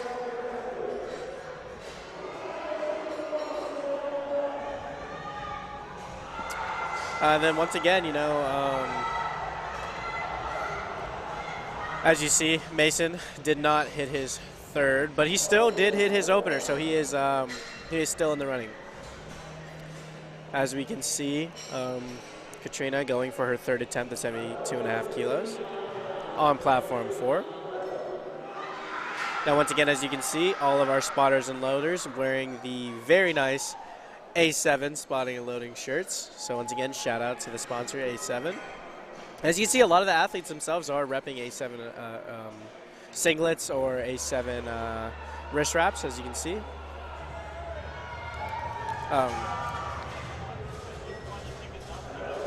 And A7, as Kaiser mentioned, will be coming out with their new deflection collection, launching this Friday. So if you're looking to look real good while powerlifting, for those watching, consider A7. A7, very high quality products. I mean, I've had some of my A7 products for well over a year, 2 years now, and I think they've lasted a very long time and very high quality. So quality matters when it comes to powerlifting, especially if you're a powerlifter who should be growing in weight class as you lift. A lot of your products will have to hold up to your increase in mass and rigidity. So I mean, especially for us Georgia Tech powerlifters, we have those sweet Georgia Tech powerlifting singlets. Those have not been on display today, but they will be for sure later on in the week. Well, we've seen some custom singlets for sure that look like they've been sponsored by Correct. A7. So Lily with a 77.5 kilo press to further extend her total. Trinity on platform 4. taking his third of 102, and easy for Lily on platform 4. very easy for Trinity there. And Jordan getting ready For a 105.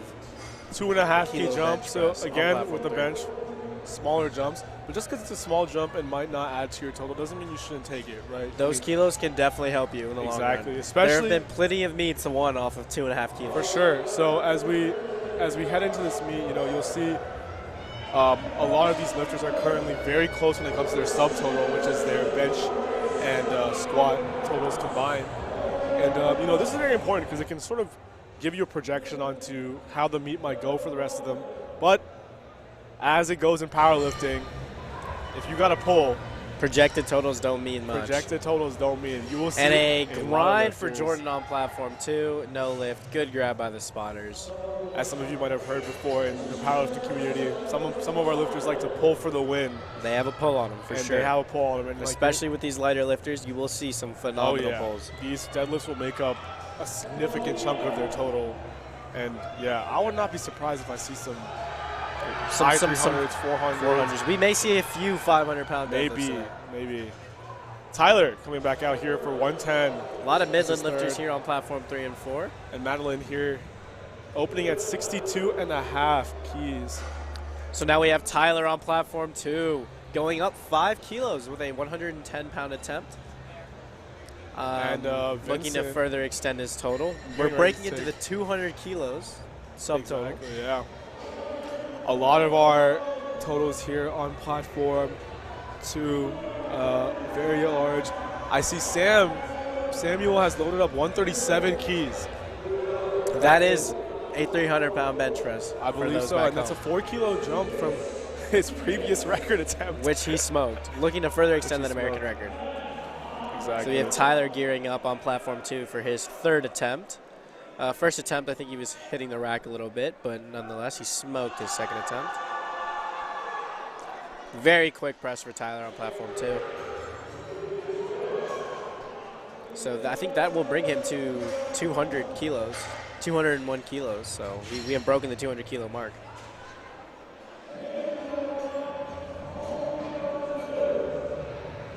We now have Kylie Carr on platform 1. I do believe she set the American record on squat earlier today. Or she had attempted. She attempted. I think Marina was the one who ended up setting the record. Nonetheless, one of the top competitors here tonight. For this sure. morning. And yeah, you can see, I mean, we have the subtotal battle right now across all of these flights. Still very close, honestly, on subtotal for flight A on platform 1. There are some really close differences here. A lot of lifters in that 167 range. Here we go. We have Aiden also looking to get into the well, he will not be breaking 200 kilos yet, but he is still looking to further chase Taylor. 200 kilos is a big subtotal, though. That is still. He is at 195, so he'll be 5 kilos off. So he will be breaking into 200 kilos. And Jacob getting ready here, using that clock. Gets the command. Very nice press. Very easy. 125 moving like that is very impressive. Emily here getting ready for 57.5 keys on platform 4, while Aiden gets ready for his 3rd on platform 2 with 112 kilos. And you can see Brianna here taking her time explaining to the spotters how she wants the liftoff on the bench press. And, again, we mentioned before, lifters posting their training videos online. A lot of I think the majority of lifters, especially in this age group, do post and share their training online a lot. I think for most of us, it's just so we can share how our training journey progress, is going. yeah, for sure. And part of the support and part of powerlifting, but you will see at that very high level, especially where it's competitive, some lifters will choose not to post their strongest training totals. And part of that is very strategic, especially when it comes to competitions like this.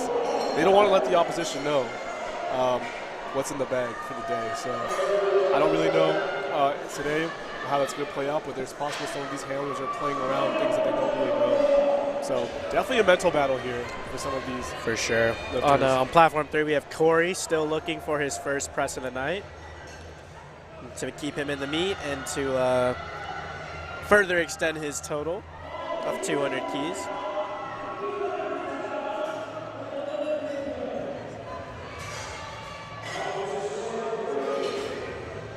And he absolutely smokes his 2nd attempt. So, typically for our equipped lifters, obviously, as you were saying earlier, it's a different feel.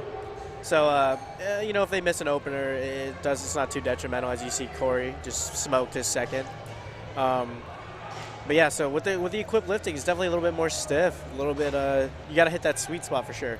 For sure. I would definitely say you put it amazingly. I think it's just different. I mean, the technique on all 3 lifts is different because you have to utilize. And Kaiser is visibly in awe because We have a 155 kilo press for 155 Kadarius on keys. That platform is 3. Equipped or not equipped, 340. that is still a very big bench That's press. a big bench press. That is like a considerable bench press for someone competing at 90 raw. So Correct. for context, I mean, tell me right now, folks, who do you know that's benching 345 kilos? Like 345. Exactly. Like So we have broken the 300 exactly pound mark. And we have Samuel getting ready to further extend his American record by 4 kilos on platform 2. Tyler smoking 77.5 keys in her opener. Excuse me, as we see the Oh, good openers catch by the spotters on platform 3. for this flight. And we'll be seeing some big benches here. Marina, our previous squat record holder, opening at 80, keys at 52. This is A very phenomenal bench. definitely very impressive here.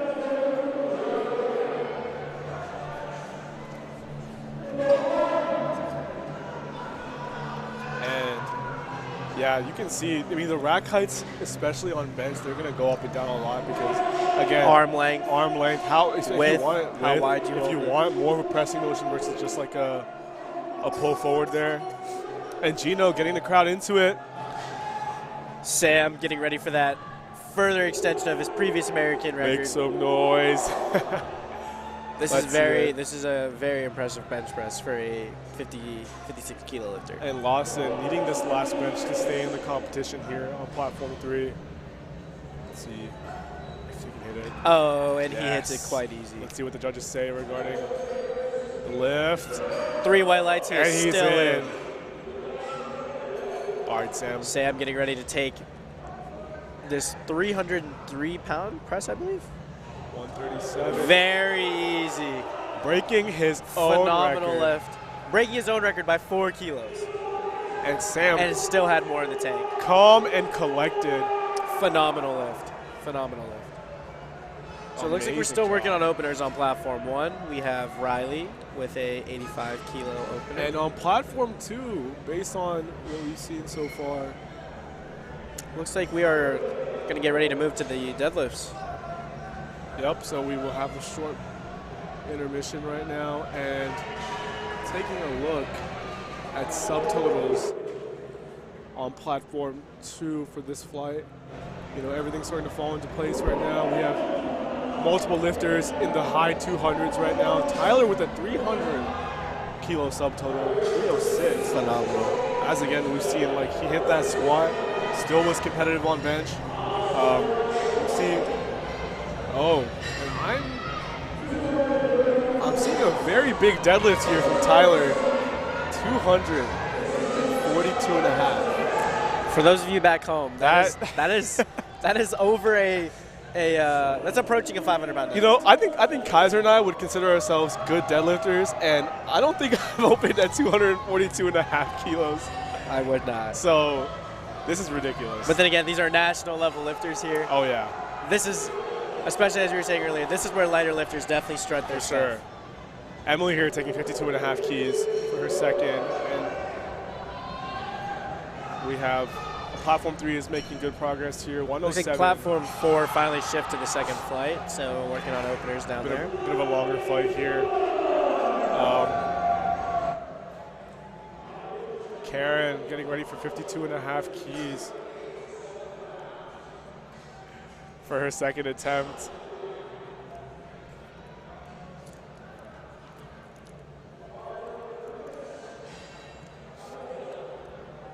And you see people coming out, getting ready to hit their benches. Chris getting ready here with the strength shot belt. Now, the choice of a belt while benching, a little bit more up to preference. I mean, for those who aren't aware, the purpose of a belt, which is an allowed piece of equipment in raw lifting as well, is that you really want to help increase your intra-abdominal pressure. So if you think about when you have weight above you on the bench or the squat, you want to be as compressed as possible. You don't want to let yourself sink into it. And on the bench, I think it's really more up to preference, right? You'll definitely see it in lifters who use definitely significantly less arch. Yeah. It definitely takes a lot off of your lower back.